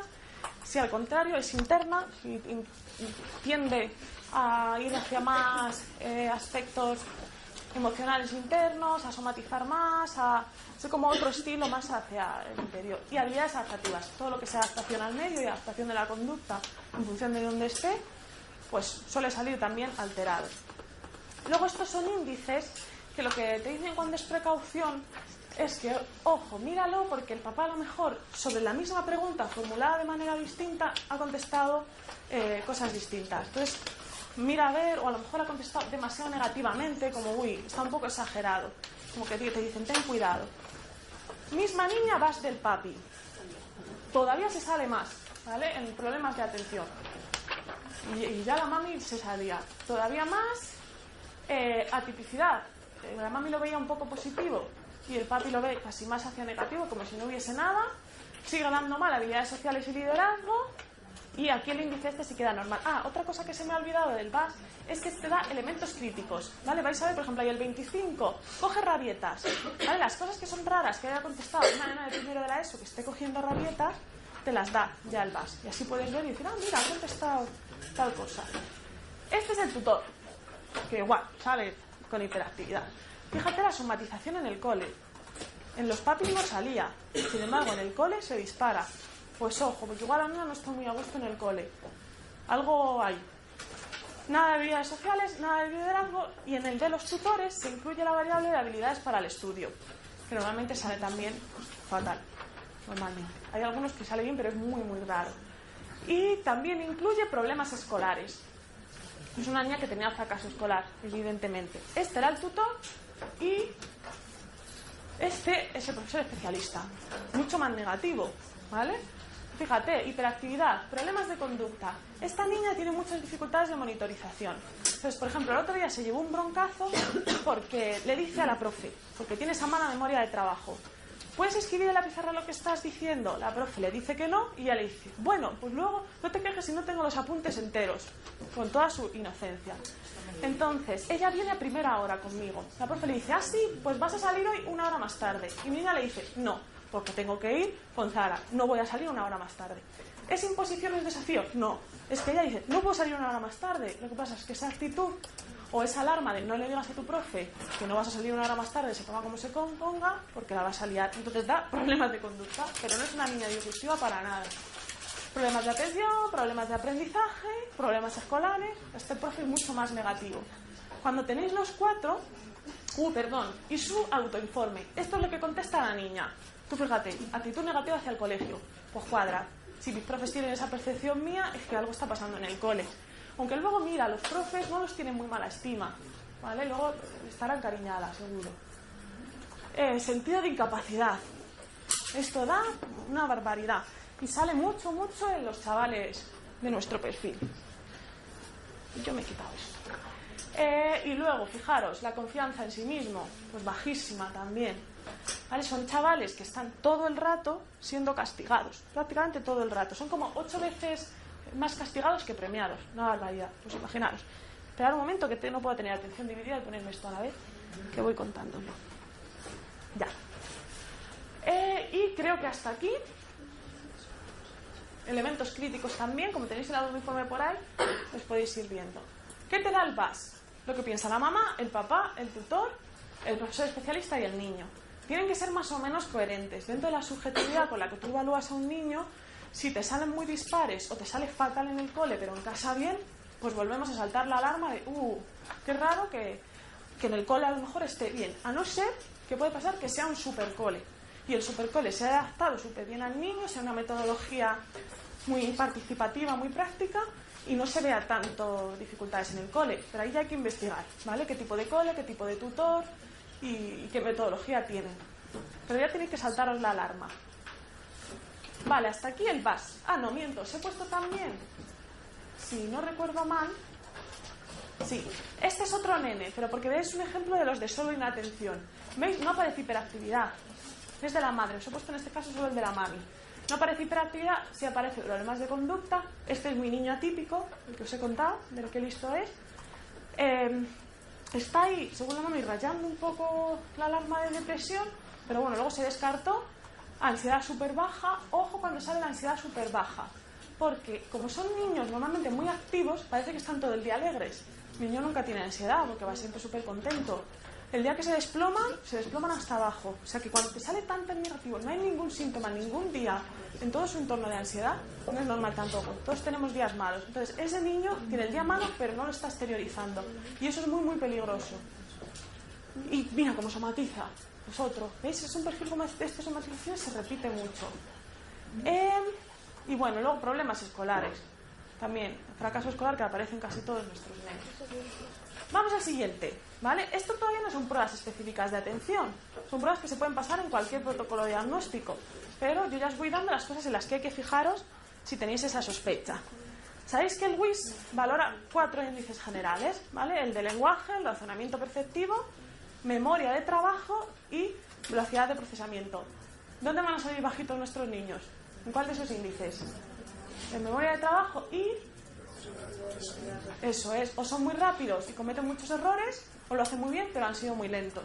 Este es el perfil típico de un niño con TDAH. Se dice que es el perfil Z, y esto lo vais a encontrar mucho como criterio diagnóstico. Perfil Z porque los 2 primeros índices están mucho más altos que la media de los otros 2. ¿Vale? Entonces hace como una especie de Z, hay que imaginársela, hay que echarle imaginación, pero se ve, ¿vale? Muy altos los primeros y muy bajitos los otros. El 10 es la media. Entonces, os he traído este caso para que veáis que hay chavales con una capacidad cognitiva brutal, de alta, incluso altas capacidades, que están teniendo ese fracaso escolar, social, etcétera, porque la parte de función ejecutiva está bajita. Entonces yo les digo, mira, es como si tuvieses un equipo de fútbol, tienes los mejores jugadores. O sea, tu jugador de la parte del lenguaje, estupendo. Tu jugador de la parte visoperceptiva, estupendo. Pero tu entrenador, tu lóbulo frontal, no es un buen entrenador. Entonces no sabe cuándo tiene que entrar a jugar un jugador, cuándo no, cuándo el partido está yendo mal, monitorización, cuándo me quedan 5 minutos y tengo que apretar. Entonces, por muy buenas que estén las capacidades, muy inteligente a nivel de cociente intelectual, sea el chaval, no es una capacidad real. Entonces frustra mucho.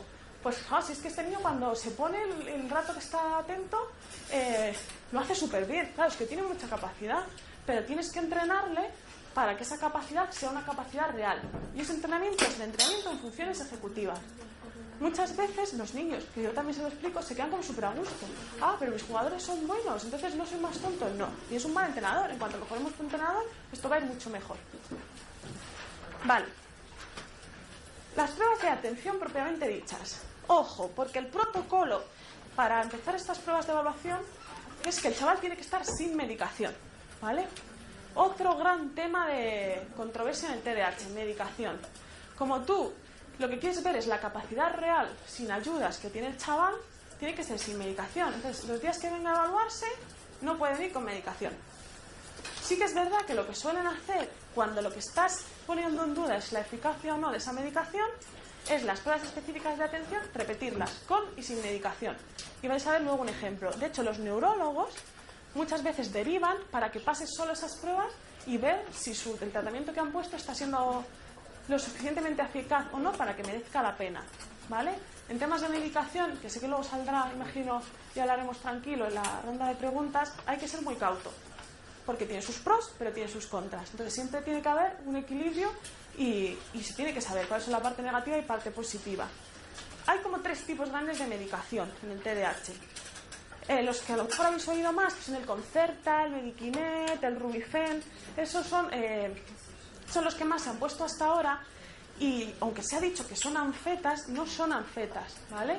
Lo que hacen es aumentar el número o evitar la recaptación de esos neurotransmisores, pero no tienen el mismo principio exacto de la anfetamina. Estos, si están con el Concerta, el Rubifen, que son el mismo principio, dime. La base no es no lo que es el medicamento en sí, pero la base del medicamento. No es exacta. O sea, es un psicoestimulante, sí es verdad, pero como la cafeína también es un psicoestimulante, ¿vale? Sé que es una pregunta que siempre sale. Si de verdad les estamos dando anfetamina, ¿qué consecuencias puede tener? Metilfenidato se llama el compuesto en sí.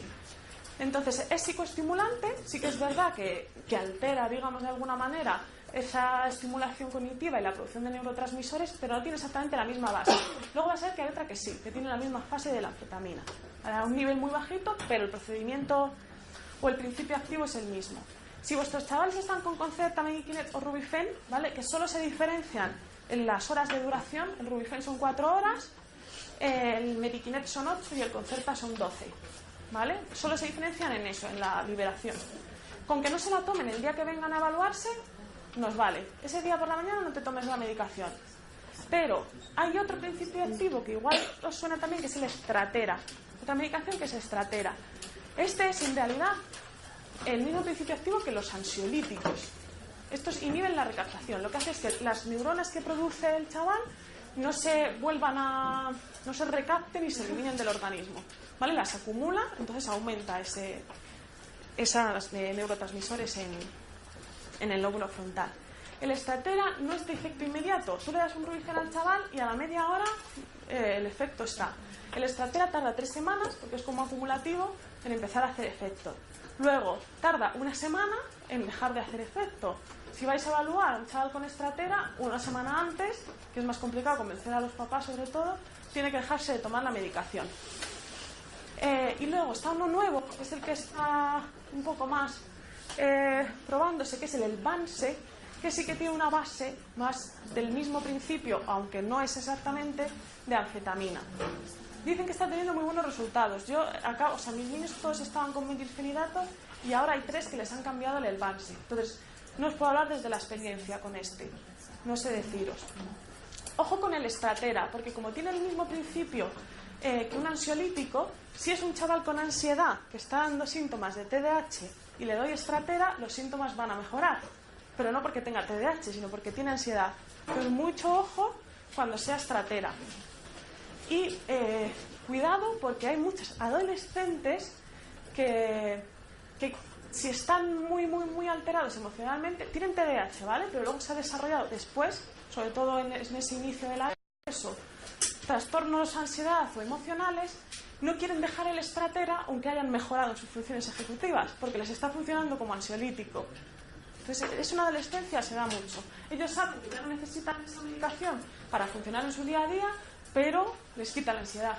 Entonces recurren a ella. Entonces no se puede recurrir a ella, hay que poner otro tipo de tratamiento o valorar ya, eso tiene que valorar un neurólogo. Creo que no se me olvida nada. Sin medicación, ¿vale? Porque nos interesa ver la capacidad real del chaval. Pruebas ya específicas de atención. El EDA, solo se pasa a profes. Y valora la actitud del chaval en el aula. Tiene inquietud motora, está en las nubes o ensimismado, discute, pelea por cualquier cosa. Entonces valora 3 dimensiones y os va a dar, es muy claro en el resultado. Si es hiperactividad, por ejemplo, sería el subtipo que ya os decía de tiempo cognitivo lento, porque no tiene hiperactividad, sí da riesgo de inatención y sin trastorno de conducta, que también lo valora. Os lo paso también. Igual se da a 2 profesores, ¿vale? Tutor y especialista. Además te dice el riesgo moderado, riesgo bajo, para que tú sepas hasta qué punto tienes que sospechar. El ADHD. Este se utiliza un montón. Estos son todo cuestionarios, es que tenéis que tener ahí el ojo crítico de ver cómo están contestados. Son exactamente los criterios del DSM-4. No el DSM-5 que yo os he contado, no, el DSM-4, el anterior. Entonces tiene un criterio de... Perdón, que he cogido el que no era. Un criterio de inatención, uno de hiperactividad. Uno de inatención, uno de hiperactividad. Entonces lo que tenéis que ver es los a menudo y frecuentemente que rellenan los papis. Si de los 9 criterios que hemos dicho de inatención hay 6 que dice frecuentemente, hay riesgo de inatención. También madre y padre, tutor y profesor. La madre, por ejemplo, aquí sí que ve déficit de atención, no ve hiperactividad. El padre no ve nada, y esto a veces pasa, no ve nada, solo 2 síntomas. Pues habrá que ver también si están separados, si es un estilo educativo muy distinto el del padre y el de la madre. La tutora sí que ve inatención y la profesora especialista también. Entonces os da un poco pistas de qué criterios cumple y qué criterios no. Y con este además os doy también el de adultos, que aunque no lo vamos a ver específicamente, tiene la misma manera de corregirse y así veis que los ítems están un poco adaptados. El ADHD es el de peques, el que va primero. Siguiente, estos ya no son cuestionarios, ¿vale? Aquí ya tienes que tener al chaval centrado. Primero de ellos, EMA, igual a algunos suena porque se pasa bastante. Locura de prueba, ¿vale? Para los nenes, les cansa un montón. Porque lo que tienen, vais a ver, es un modelo de un muñequito que está así, ¿vale? Y tú tienes, si es el EMAP 2, que es este, que son los mayores, digamos, primaria, tiene 12 minutos, tú no le dices cuánto tiempo es, ¿vale? Pero vas a calcular que sean 12 minutos. Para tachar todos los muñequitos que vea iguales al modelo. Se parecen un montón, ¿vale?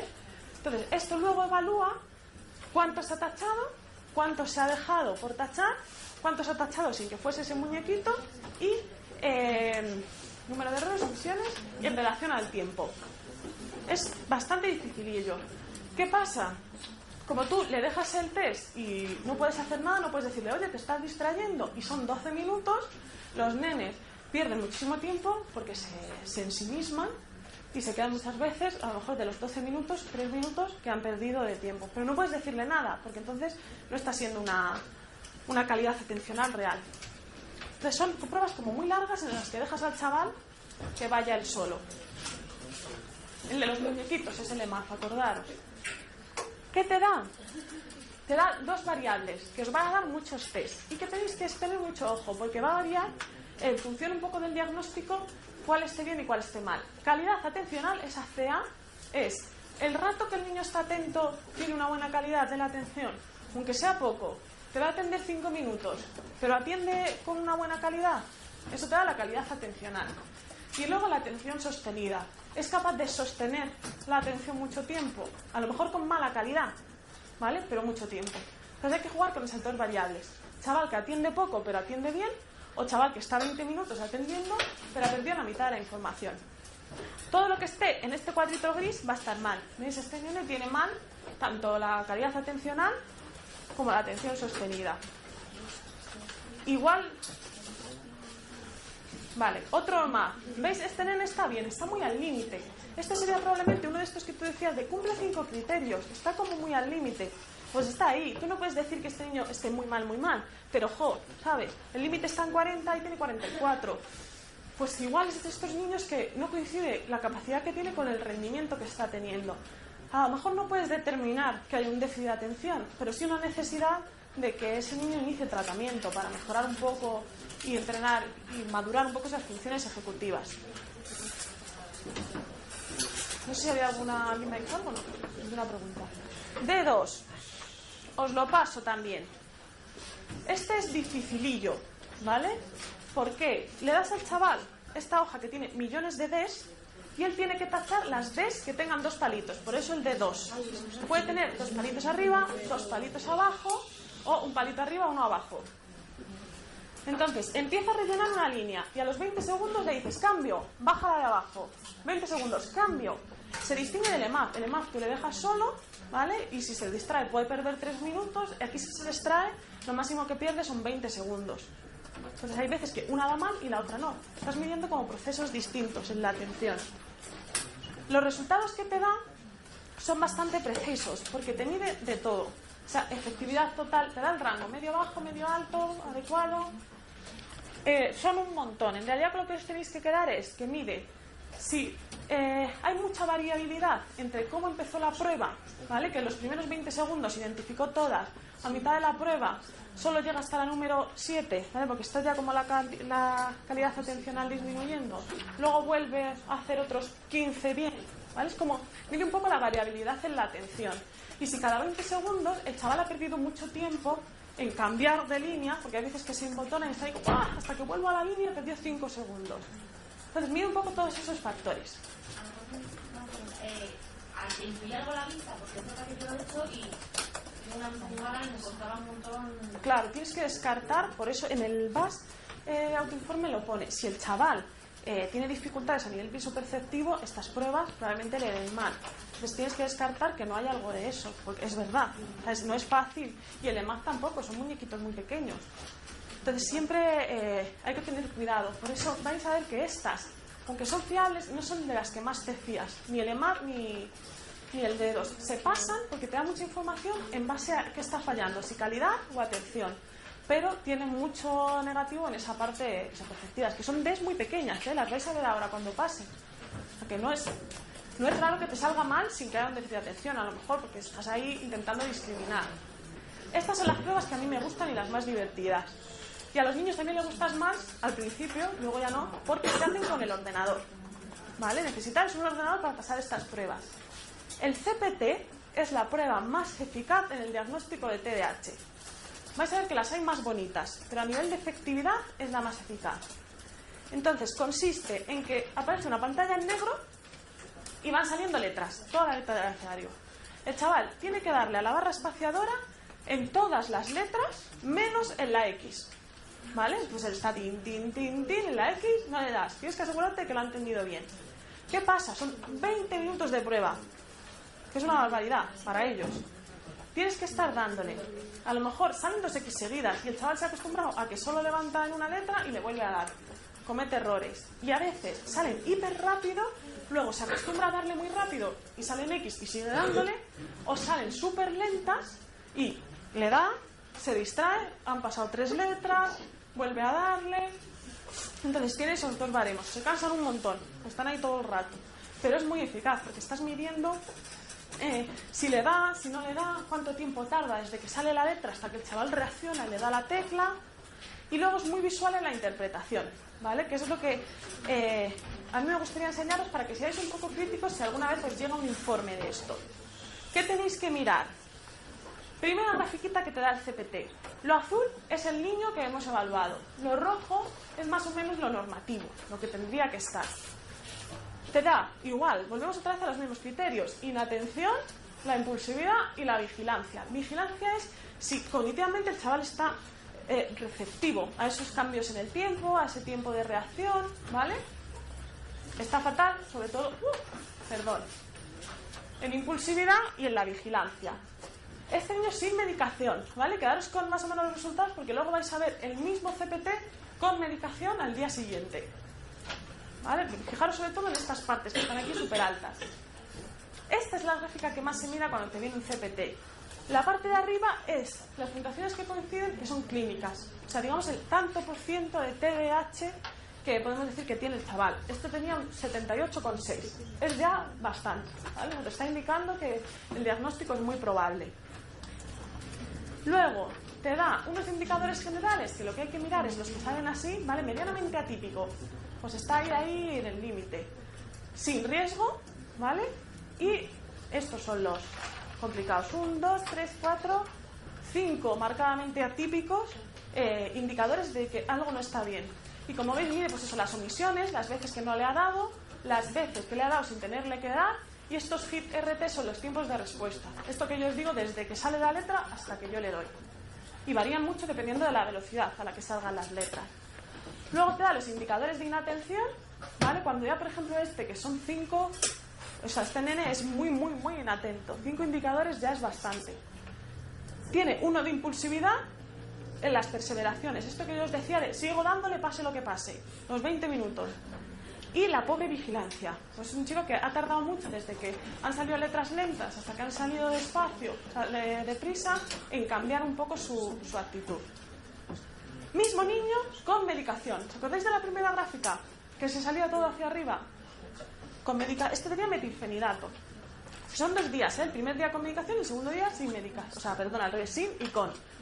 Cambia mucho esta gráfica, cambia mucho esta. Esto es lo que nos piden los neurólogos.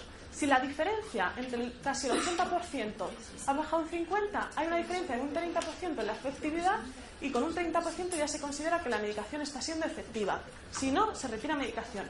Porque no tiene sentido que estés medicando al chaval si no tiene una efectividad real. Muchas veces lo mandan para validar si es así o no. Desaparecen todos los indicadores que había, os acordáis de marcadamente atípico, desaparecen todos los de inatención, todos los de impulsividad y todos los de vigilancia. ¿Esto significa que yo ya no tengo nada que hacer porque la medicación lo ha hecho todo? No. Esto significa que la medicación le está ayudando, pero que hace falta un tratamiento psicopedagógico muy intensivo para que a medida que vaya mejorando, la medicación se vaya reduciendo, ¿vale? El objetivo no es que la medicación sea eficaz y yo me lavo las manos, no. La medicación lo que hace es estabilizar al chaval para que tú puedas intervenir. Yo les digo, o sea, lo que me da es la posibilidad de que el chaval me atienda para yo darle la estrategia. El objetivo siempre es quitar la medicación en cuanto se pueda. A veces se puede antes y a veces se tarda más. Y hay adultos con medicación. También depende mucho del estimulaje que han estado, del entorno familiar, del entorno escolar. Pero la medicación por sí sola nunca es suficiente, nunca. ¿Vale? Tratamiento psicopedagógico por sí solo, a veces sí. Hay chavales que van mal que bien, pero que todo con el tratamiento consiguen las estrategias y no hace falta medicación. Entonces, lo ideal es lo combinado, lo de los dos. Pero nunca la medicación sola. Que eso es mucho, hay que hacerles entender a los papis que no vale solo con la medicación, porque a veces mejora mucho la conducta, entonces ya está el problema solucionado. No. Sigue estando el problema, solo que estamos ayudando al nene a nivel neurocognitivo. Luego, esto es como lo contrario al CPT. El CPT le estoy dando todo el rato, menos cuando salga la X, y aquí no le doy, ¿vale? Tengo que estar quietito, a no ser que salga un 6 y después un 3. ¿Qué pasa? Sale un 6 y los niños impulsivos ya le han dado, sin esperar al 3. Sale un 6, sale un 3, sale un 7 y le dan después. Tiempo cognitivo lento, ¿vale? Igual, te da capacidad atencional, máxima desinhibición, pues eso, está desinhibidísimo. Es hiperactividad extrema. Y la capacidad de discriminación, de ese tiempo de respuesta. Se suelen pasar juntos para ver los dos tipos, pero es mucho más potente el CPT, el de la X, ¿vale? ¿Hasta aquí bien? ¿Más o menos? Luego, este mola un montón. Es el Aulan Explora, no sé si lo conocéis. Se hace con unas gafitas de realidad virtual.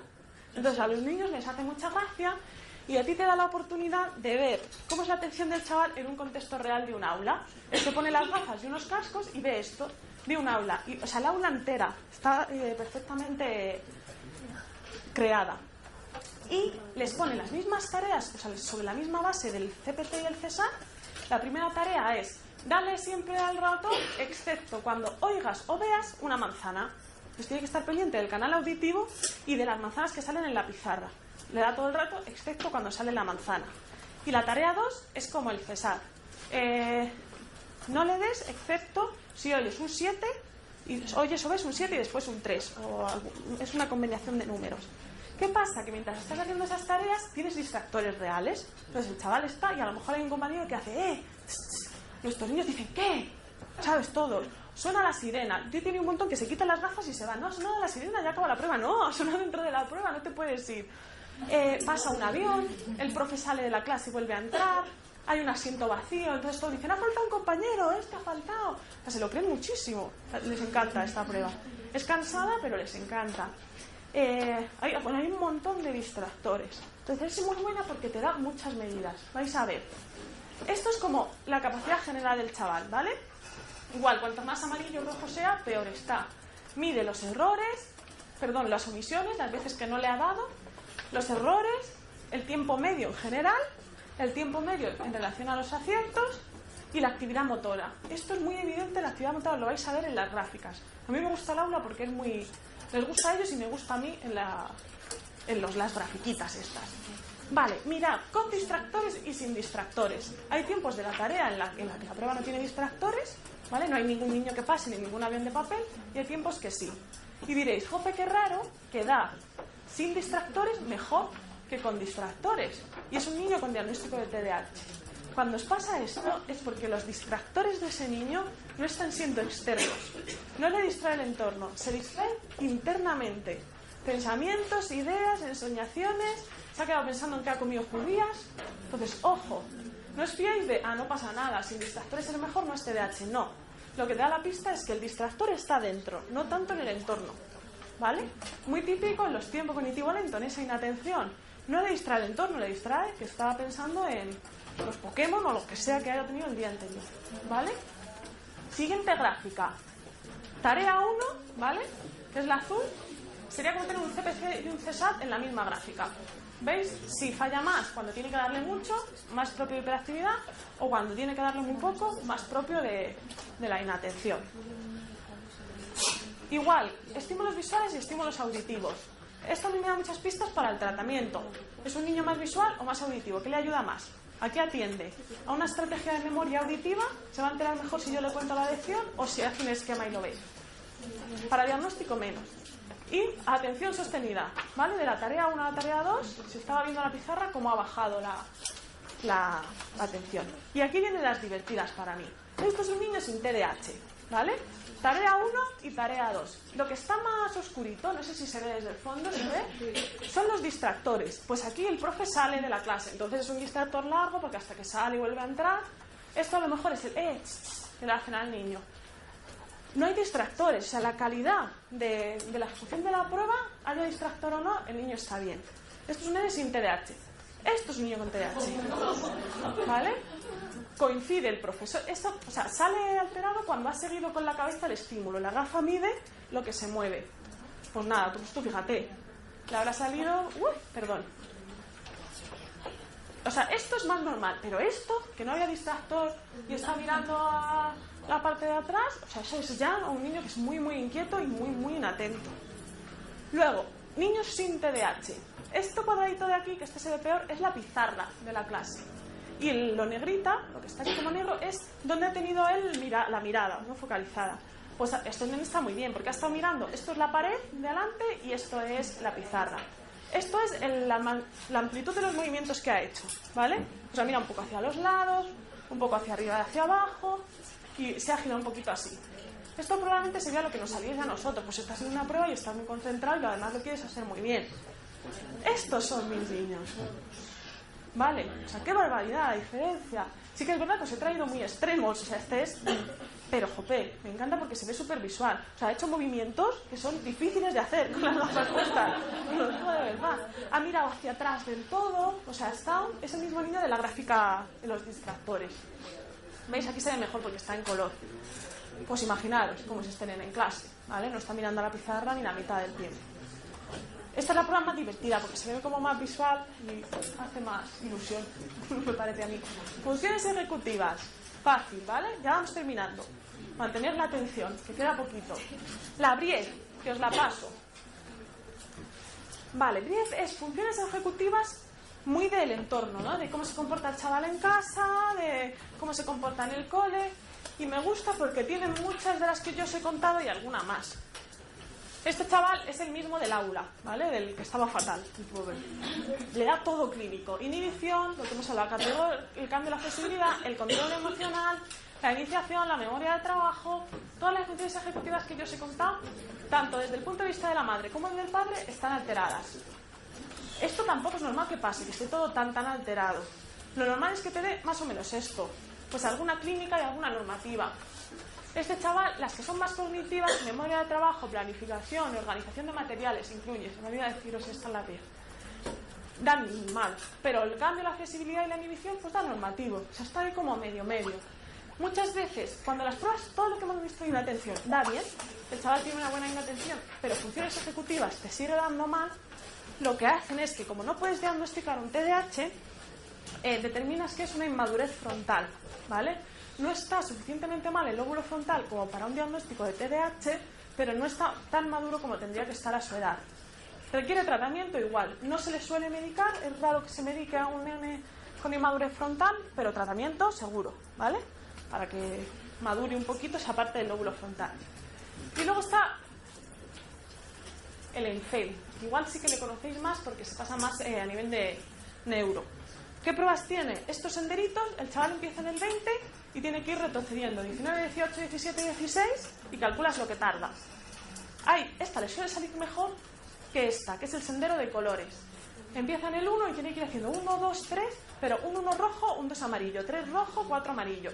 Entonces se equivocan, tienen que volver a empezar, han puesto 3 rojos seguidos, ¿sabes? Porque empiezan muy rápido. Entonces esta le suele salir peor. Uy, perdón.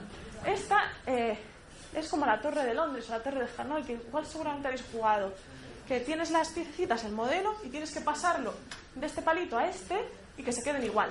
Entonces te cuentan el número de movimientos que haces para volver a dejar los mismos colores. No se suelen poner todos, normalmente se ponen menos. De aquí a aquí en el mínimo número de movimientos posible.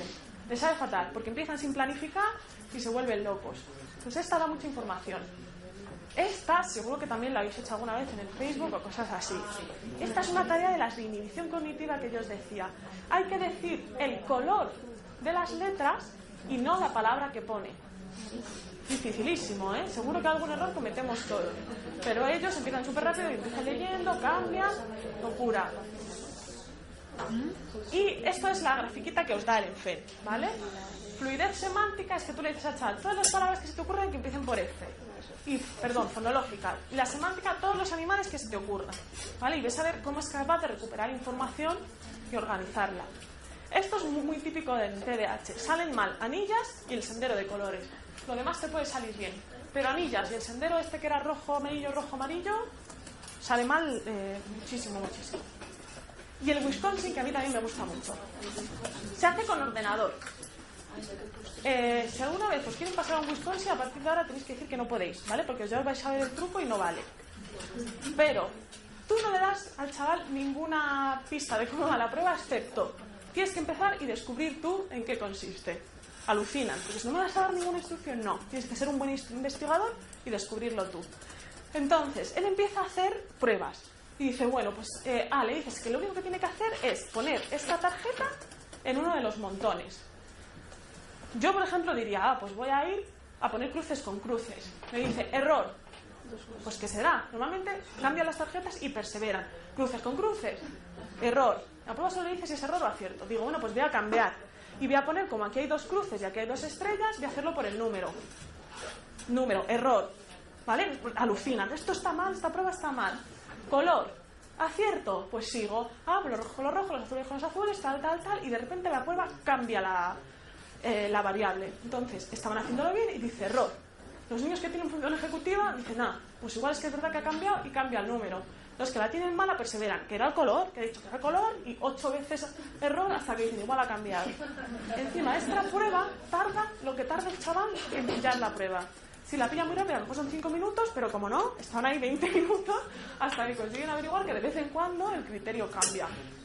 Pues suele salir muy mal cuando hay una función ejecutiva que esté muy mal, ¿vale? Si no, hay veces que te da ahí en el límite y te pueden falsear. Luego, esto no es de TDAH, pero hay que tener cuidado, ¿vale? Porque tienes que... O sea, el TDAH tiene un montón de trastornos comórbidos. Va con dislexia muchas veces, con dificultades de aprendizaje, incluso discalculia, alguna cosa de conducta, trastorno negativista desafiante. Entonces, ojo, pasar siempre las pruebas de lectura y escritura, ¿vale? Para ver lo que decíamos de, oye, no lo está haciendo porque no entiende, o sí que lo entiende, pero no lo está haciendo. Fallan, no sé si conocéis bien estas pruebas, pero por ejemplo, el PROLEC de secundaria te dan un texto y tienes que hacer un esquema. Pues si no planificas bien, no vas a hacer un buen esquema, ¿vale? Es un poco porque descartéis. Y luego, parte fundamental, ya sé que soy pesada, la parte emocional. Si esta parte os sale mal, hay que mirar con mucho ojo todos los resultados que os hayan dado anteriormente, para bien o para mal. Porque hay muchos niños que sí que tienen TDAH, pero tienen un tal nivel de autoexigencia y esa ansiedad que vienen con tantas ganas de hacer bien las pruebas que te dan falsos positivos. Y no es su funcionamiento real, es que ese día el chaval estaba intentándolo muchísimo. Ha acabado agotado, pero lo ha hecho bien. Entonces, ojo también, tanto para bien como para mal. Estas ya os las explico rápido. El STAI, con C es el de más secundaria. Hay un STAI para más pequeñitos. Mide ansiedad-estado, que es cómo está el chaval en el momento de la prueba, ¿vale? Le hace preguntas de cómo estás en ese momento. Me siento inquieto, me siento calmado, me siento molesto, me siento agradablemente. En ese momento, ¿cómo está? Y la ansiedad-rasgo es cómo está en su vida en general. Entonces te da pistas de si está muy ansioso en el momento de la prueba, ojo, porque es un chaval que a lo mejor lo está pasando regulín, si no está siendo una eficacia real, y luego tiene ansiedad a lo largo de su vida, en su día a día. Si os da mal, eso, hay que ser muy, muy críticos. Luego está el F5. O sea, de estas pruebas hay muchas otras de ansiedad. Yo os digo las que solemos utilizar porque además son fáciles, las vais a ver de pasar. El F5 nos gusta porque es de autoconcepto y te da esas 5 dimensiones. Entonces, el autoconcepto académico suele estar mal en TDAH, el social también, hay veces que no, físico, es raro, bueno, es raro, eso ya depende más de la personalidad del chaval o de cómo se encuentre y no tanto de que tenga TDAH o no. Y el emocional, se suelen ver a sí mismos desregulados, así que te suele mal, no regulo muy bien mis emociones, no soy capaz de controlarlas. Y el familiar depende de la familia, ¿vale? Lo ideal es que te salga un autoconcepto familiar muy alto, porque eso significa que se siente muy apoyado por su familia. Igual te va a dar muchas pistas de cómo está emocionalmente el chaval. Y finalmente el CDI es de depresión infantil, por si acaso hubiese algo, ¿vale? Si en los VAS te ha dado ahí depresión al límite, pues va directo el CDI. Y mide disforia, ¿vale? Lo contrario de la euforia, si está muy apático, muy hacia abajo, y es autoestima negativa. Es facilillo, aunque hay que saber que el chaval lo ha comprendido, porque te da 3 opciones y él tiene que elegir. Estoy triste de vez en cuando, estoy triste muchas veces o estoy triste siempre. Son duros de corregir a veces estos cuestionarios, porque igual que en el BAS hay algunas de todo lo que hago me sale mal, el chaval que te dice que sí, un verdadero, para que digan en un cuestionario que saben que vas a leer y que va a salir en una evaluación, todo lo que hago me sale mal, sobre todo con adolescentes que a veces no quieren expresarlo tanto, tela. Creo que no me olvido nada. Después de... Dime.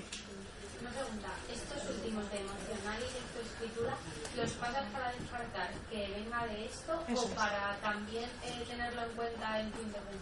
Ambas cosas. Descartas que no te hayas equivocado y que sea algo emocional, y luego, como el objetivo muchas veces de esa evaluación es determinar si hace falta un tratamiento o no, va seguro. Se pasan a veces más pruebas. Estas son como las de siempre en protocolo. Pero si memoria te ha dado muy mal, pues pasa algo específico de memoria. Si la parte visoperceptiva, como decíamos, has visto, comete errores porque no discrimina bien, pasas también esa parte visoperceptiva. Pero estas a mí me gusta meterlas siempre, por ambas cosas. Yo me quedo tranquila por el diagnóstico y no hay ninguna necesidad del chaval que no se haya visto y luego no se vaya a tratar.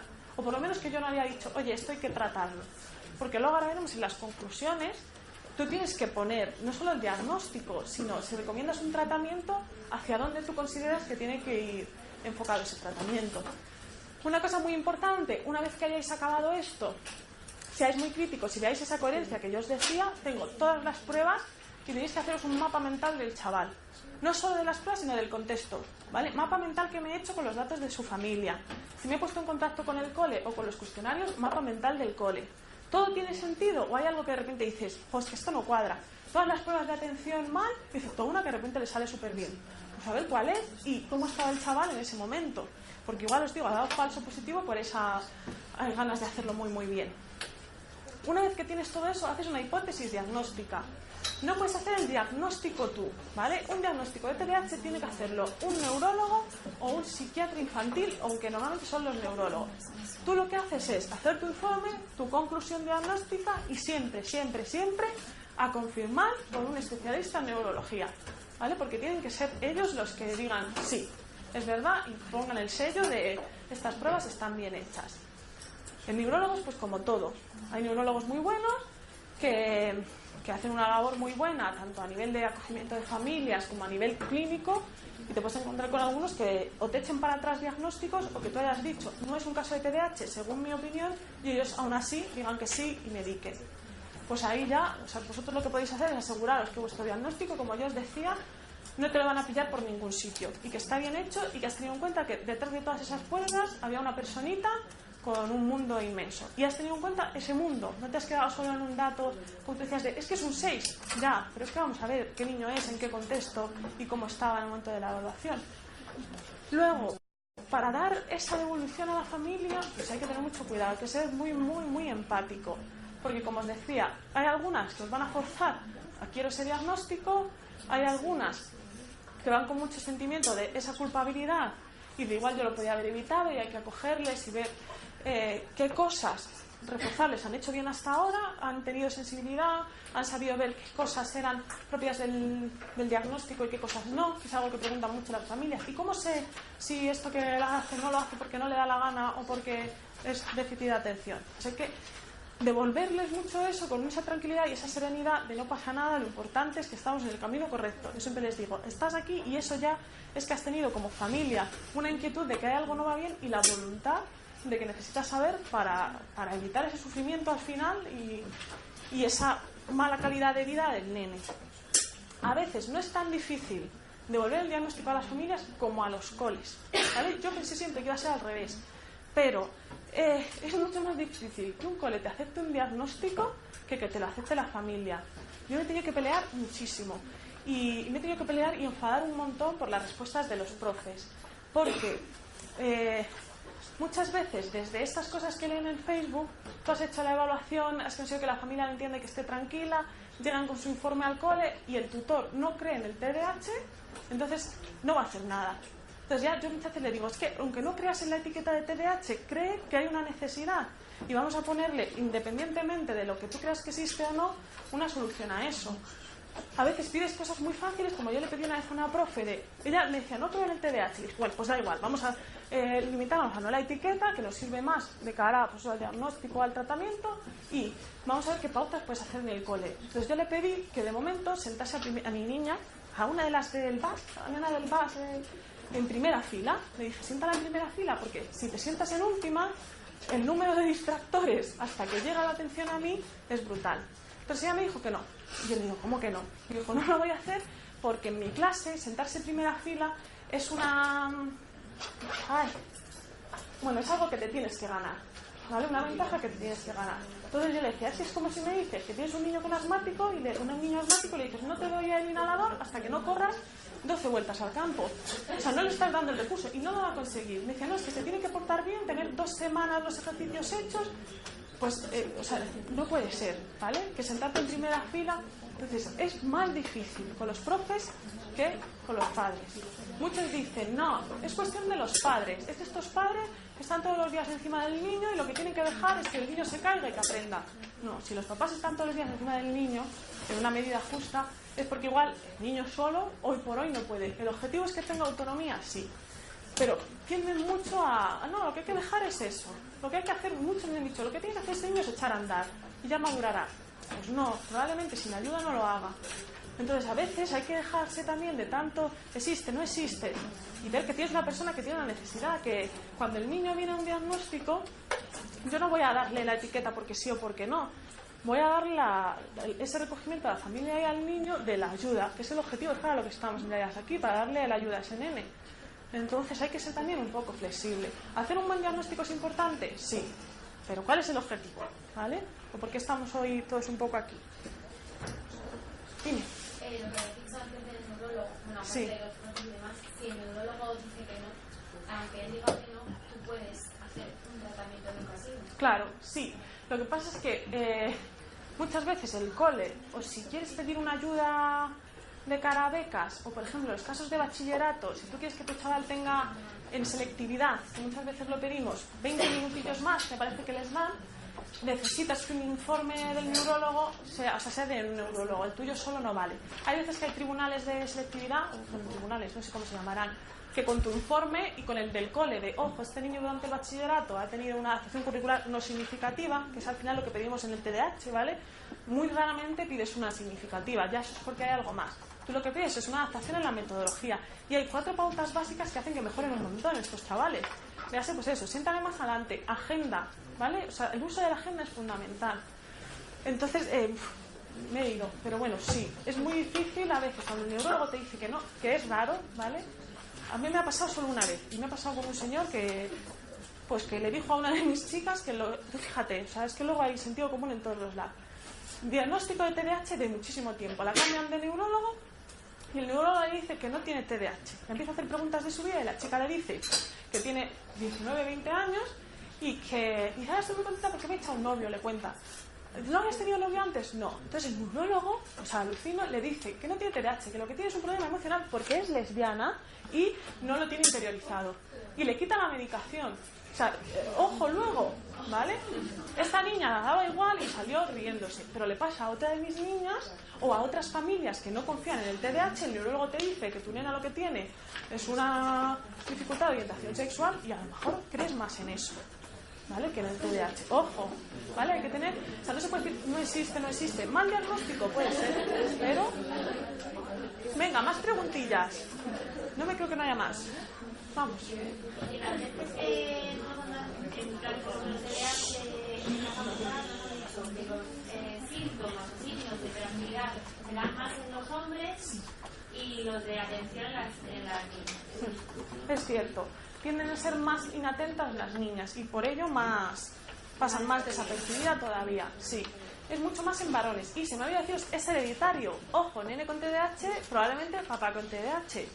Hay que intervenir también, porque a veces la familia es TDAH y por mucho que tú intervengas con el niño, si la desestructuración familiar es enorme, no vas a avanzar. O sea, el tratamiento también va con la familia, no los padres. Yo meto muchísimo en sesión y hay que tener muchas reuniones. Pero es verdad. ¿Has hablado de que es muy raro que como un grupo de síntomas solos en el otro? Sí. Entonces, ¿qué pasa? Es normal que se dé inatención sin hiperactividad e impulsividad. Lo que es raro es que se dé lo contrario. Un niño hiperactivo impulsivo sin inatención. Antes sí que se creía que eso existía, pero ahora se han dado cuenta de que es el pre del boom del trastorno en sí. O sea que tienen a lo mejor síntomas de hiperactividad cuando son muy pequeños, que es normal. Un niño de 5 años o 4 años, pues la mitad de nuestros padres en infantil tienen esa inquietud motora. Por eso no se suele diagnosticar antes de los 6 años. ¿Cuántos años a lo mejor lo he dicho? No, porque es muy normal que esté inatento y que esté movido, ¿vale? Cumple muchos criterios y no hay muchas pruebas de menos de 6 años. Entonces, normalmente les pides a los papis que esperen. Como infantil también es más movidito, pues el niño puede aguantar sin ese fracaso escolar, pues que luego al final es lo que salta la alarma. Más cosillas que me han quedado claras que nos den curiosidad. Has dicho que unas primeras como ayudarles es ponerse en primera fila, usar la agenda, ¿qué hacía ahí? ¿Alguna más? Sí, que tratamiento daba para otra hora.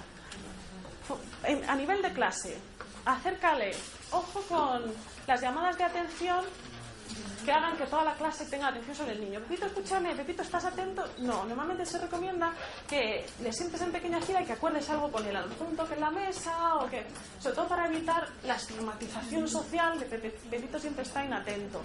Agenda fundamental, contacto con los papis, consecuencias muy claras, ¿vale? O sea, hay que estar a medio camino entre sé que esto lo has hecho porque se te ha ido, ¿vale? Por impulsividad, pero tiene una consecuencia. Eso no significa que haya que ser permisivo. Es que tienes que siempre avisarle cuál es la consecuencia visualmente, ¿vale? Y que él, darle como la oportunidad de que le llegue antes la consecuencia y que pueda inhibir. Luego, horario, planificación, o sea, eso tiene que estar todo superatado, tanto por el cole como con los papis. Pizarra los ejercicios, no dejes a la buena voluntad que los copie en la agenda, ¿vale? Todo lo que sea visual que esté ahí, evaluación continua, que no se la juegue un examen porque probablemente ese día la líe, control del tiempo de los exámenes, asegúrate, sé que son muchas, pero bueno, esto yo os puedo enviar a lo mejor un documento de pautas generales, ¿vale? Que se hacen a nivel general y así no estoy tan, pero bueno, es un poco eso, evalúale con exámenes orales muchas veces, ten cuidado con los escritos porque lo va a hacer desorganizado, dale las preguntas una a una, no le pongas, como decíamos, 3 en la misma, define, pon ejemplos y justifica, no, define, cuando haya definido le das la siguiente, pon ejemplo, justifica, yo os lo mando, te lo mando a ti, le haces y lo pasas. También todo esto viene en hay un documento, un protocolo de diagnóstico y mucha parte de lo que he contado hoy viene ahí, así que también porque lo tengáis, por algún día acudir a ello, pues lo puedo mandar, si te parece bien. Más bien.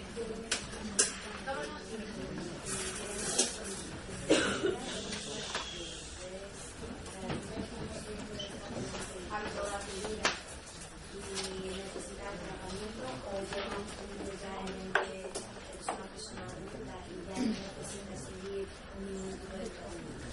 Pues hasta hace poco se pensaba que el TDAH en algunos casos desaparecía por completo. No es que desaparezca en realidad, tú siempre vas a tener esos síntomas, solo que has desarrollado estrategias que hacen que estos síntomas no interfieran mucho con tu vida diaria.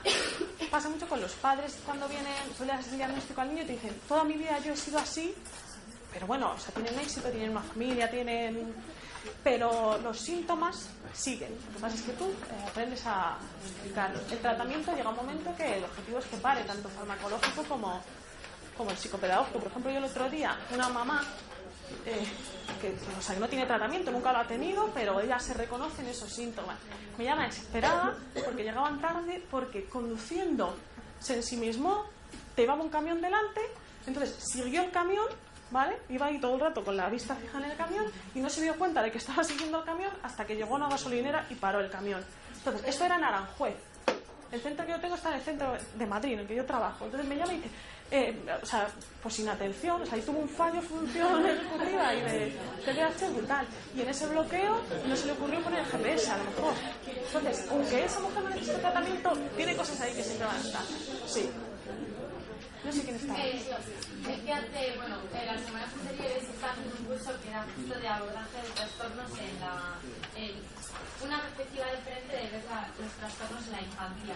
Y la primera pregunta que nos lanzaron en el primer día fue, respecto al TDAH. Un poco la visión era distinta de la que tú nos estabas dando, lo de existe, no existe. La pregunta que nos hicieron es ¿por qué ha aumentado tanto el número de casos? O sea, ¿por qué ese sobrediagnóstico? Sí, yo no digo que no exista, aparte de la etiqueta, no etiqueta que podría darse de otra forma. Es que te digo un poco el tratamiento de intervención educativa aparte de esta. Pero ¿por qué ha aumentado tanto? ¿Por qué ahora hay tantos? Hay dos vertientes. Hay neurólogos que dicen, es mentira que haya aumentado, solo que ahora se ve socialmente, pero el neurólogo que trabaja allí me dice, yo llevo 25 años diagnosticando más o menos el mismo número de casos. ¿Vale? No de repente me han salido este año y diagnosticado 30 más. Esa es una versión, ¿vale? Otra versión es como 3. Se diagnostica más porque se conoce más. Y como se conoce más, se ven más niños que antes eran niños malos y ahora se les pone un remedio. Y otra es un diagnóstico fácil si se hace mal. Es fácil decir, este niño tiene TDAH y ya está. Entonces, si no somos críticos y no tenemos formación, que falta muchísima, de cada universidad y de cada muchos otros ámbitos, pues diagnóstico sin que sea. Por eso hay que ser muy críticos. Puede que sí que haya un sobrediagnóstico. Esto ya opinión personal mía. Sí que es verdad que hay casos que vienen y que no son. Pero igual también es verdad que es que antes no se daba tanto boom. Porque el neurólogo que hablaba el otro día con él me decía, no puede ser que ahora me digan que he dedicado toda mi vida a especializarme en esto y que una persona ha dedicado toda su vida a algo que no existe. Y además comparan mucho con otros trastornos. Por ejemplo, dicen, es que en los años 70 el Asperger no se diagnosticaba. ¿Cuántos niños diagnosticamos ahora de Asperger? Ha subido un montón. ¿Y eso significa que no exista ahora el trastorno de Asperger? Pues nadie duda que el Asperger no exista, ¿vale? Pero ha subido el número de diagnósticos. Nadie dice que hay un sobrediagnóstico de Asperger. ¿Por qué? Porque no tienes esa fundamentación conductual que te permite justificarlo por una mala intervención, una mala educación, que es como en el TDAH, que yo creo que es lo que le falla. Eso y que no tiene ningún rasgo físico. En el TDAH no hay un fenotipo que digas, es eso seguro. Y los pobres, pues les machacamos un montón por eso, porque no llevan un cartel. No sé si te contestaba la pregunta. Pero esto es un poco también lo que yo opino. ¿Alguna más? Cuando hablamos de dificultades de atención, ¿también nos referimos a concentración? ¿Hay diferencia entre atención y concentración? Es que la concentración es un poco esa atención sostenida y selectiva. Soy capaz de concentrarme durante un tiempo largo y seleccionar en qué estoy concentrándome. Entonces, porque muchas veces los padres dicen, no es que no ponga atención porque ve la tele y los dibujos muy atentos. Mira, eso es muy buena. Siempre te lo dicen en las reuniones previas. Entonces, hay dos factores que hay que explicar. Uno, que la motivación mueve montañas. Incluso a nivel neurológico hace que tú segregues más neurotransmisores. Entonces, un chaval motivado va a atender mejor. Y segundo, que esté atendiendo, que esté jugando a la Play 3 horas, no significa que lo esté haciendo bien. O sea, no significa que esté prestando la atención suficiente. Entonces, siempre se les recomienda a los papis que se pongan a jugar con ellos. Ejemplo práctico. juego de estos de el Splinter Cell, igual algunos, todos los chicos alguna habéis jugado. Misión, ¿vale? Te están dando un objetivo. Rescata al rehén, ve al helipuerto y cuando estés allí pulsa triángulo para que venga a recogerte el helicóptero. El chaval recoge al rehén, llega al helipuerto y 3 horas dando vueltas. ¿Y ahora qué tengo que hacer? ¿Y por qué no viene el helicóptero? Y cartel preparante, pulsa triángulo cuando estés preparado. Lo que pasa es que los papis muchas veces no se sientan a ver si durante ese proceso la calidad atencional es la misma también. Pero vamos, sobre todo la motivación hace muchísimo. ¿Podría pasar lo mismo con tareas, por ejemplo, hacer un puzzle? ¿Hacer lo mismo que con un juego? Claro, si a él le encanta hacer el puzzle, puede que sí, es una tarea muy buena de función ejecutiva, es un entrenamiento. Si al chaval le gusta, lo va a hacer. Si no, pues le va a costar. Pero sí que puede ser, sí. Son más motivantes y son más mecánicas. A veces lo mecánico, algunos chavales ya lo acostumbran y lo hacen rápido, pero por mecánica, no por eficiencia real. Si le cambias el tipo de puzzle o el tipo de estrategia de búsqueda, igual no lo hace tan bien. ¿Alguna más? Con respecto al tratamiento que has dicho antes, no habría posibilidad, o sea, no funciona igual en la educativa o psicoeducativa sin ese tratamiento.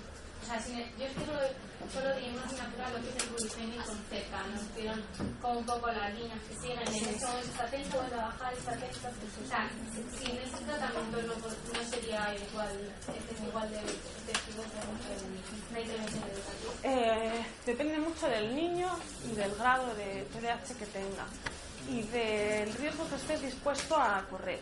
Hay veces que se dicen, venga, quiero quitar la medicación. Tú le tienes que dar el feedback al papi de corres el riesgo de a lo mejor cargarte el curso, que es lo que más les suele preocupar, y no les importa. Hay chavales en los que sí que para intervenir necesitas un poco ese freno de la medicación, porque es que si no puedes tener al chaval 2 minutos sentado para explicarle cómo se hace una autoinstrucción, es muy difícil que él solo madure y aprenda cómo dividir la tarea en pasos o qué estrategias hacerlo.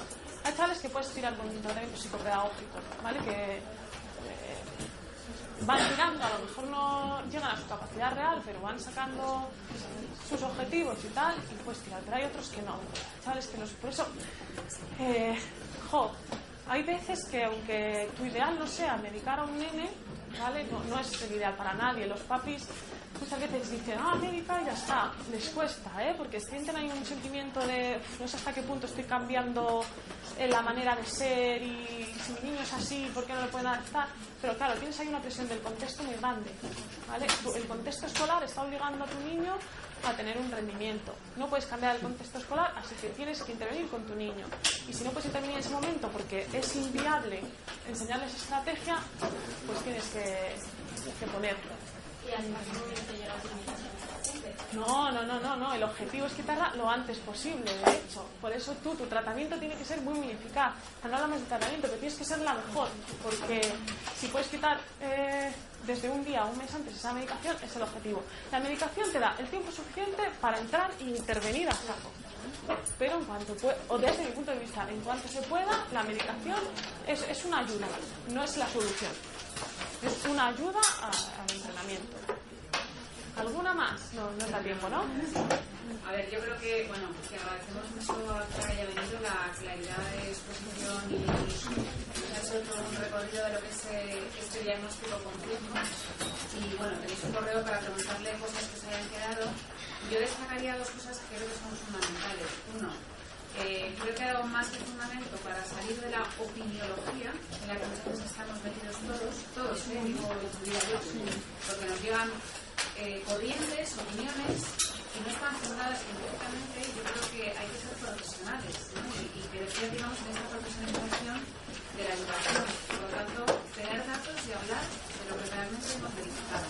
Y segundo dato, también me queda como de fondo todo el tema de las metodologías de enseñanza-aprendizaje de los profesores, que sean capaces de adaptarse cada vez más a este tipo de niños y a estas características, ¿no? Y que vosotros os vais a dedicar a la educación, que sea un tema que tengáis ahí. Vale, le damos un aplauso.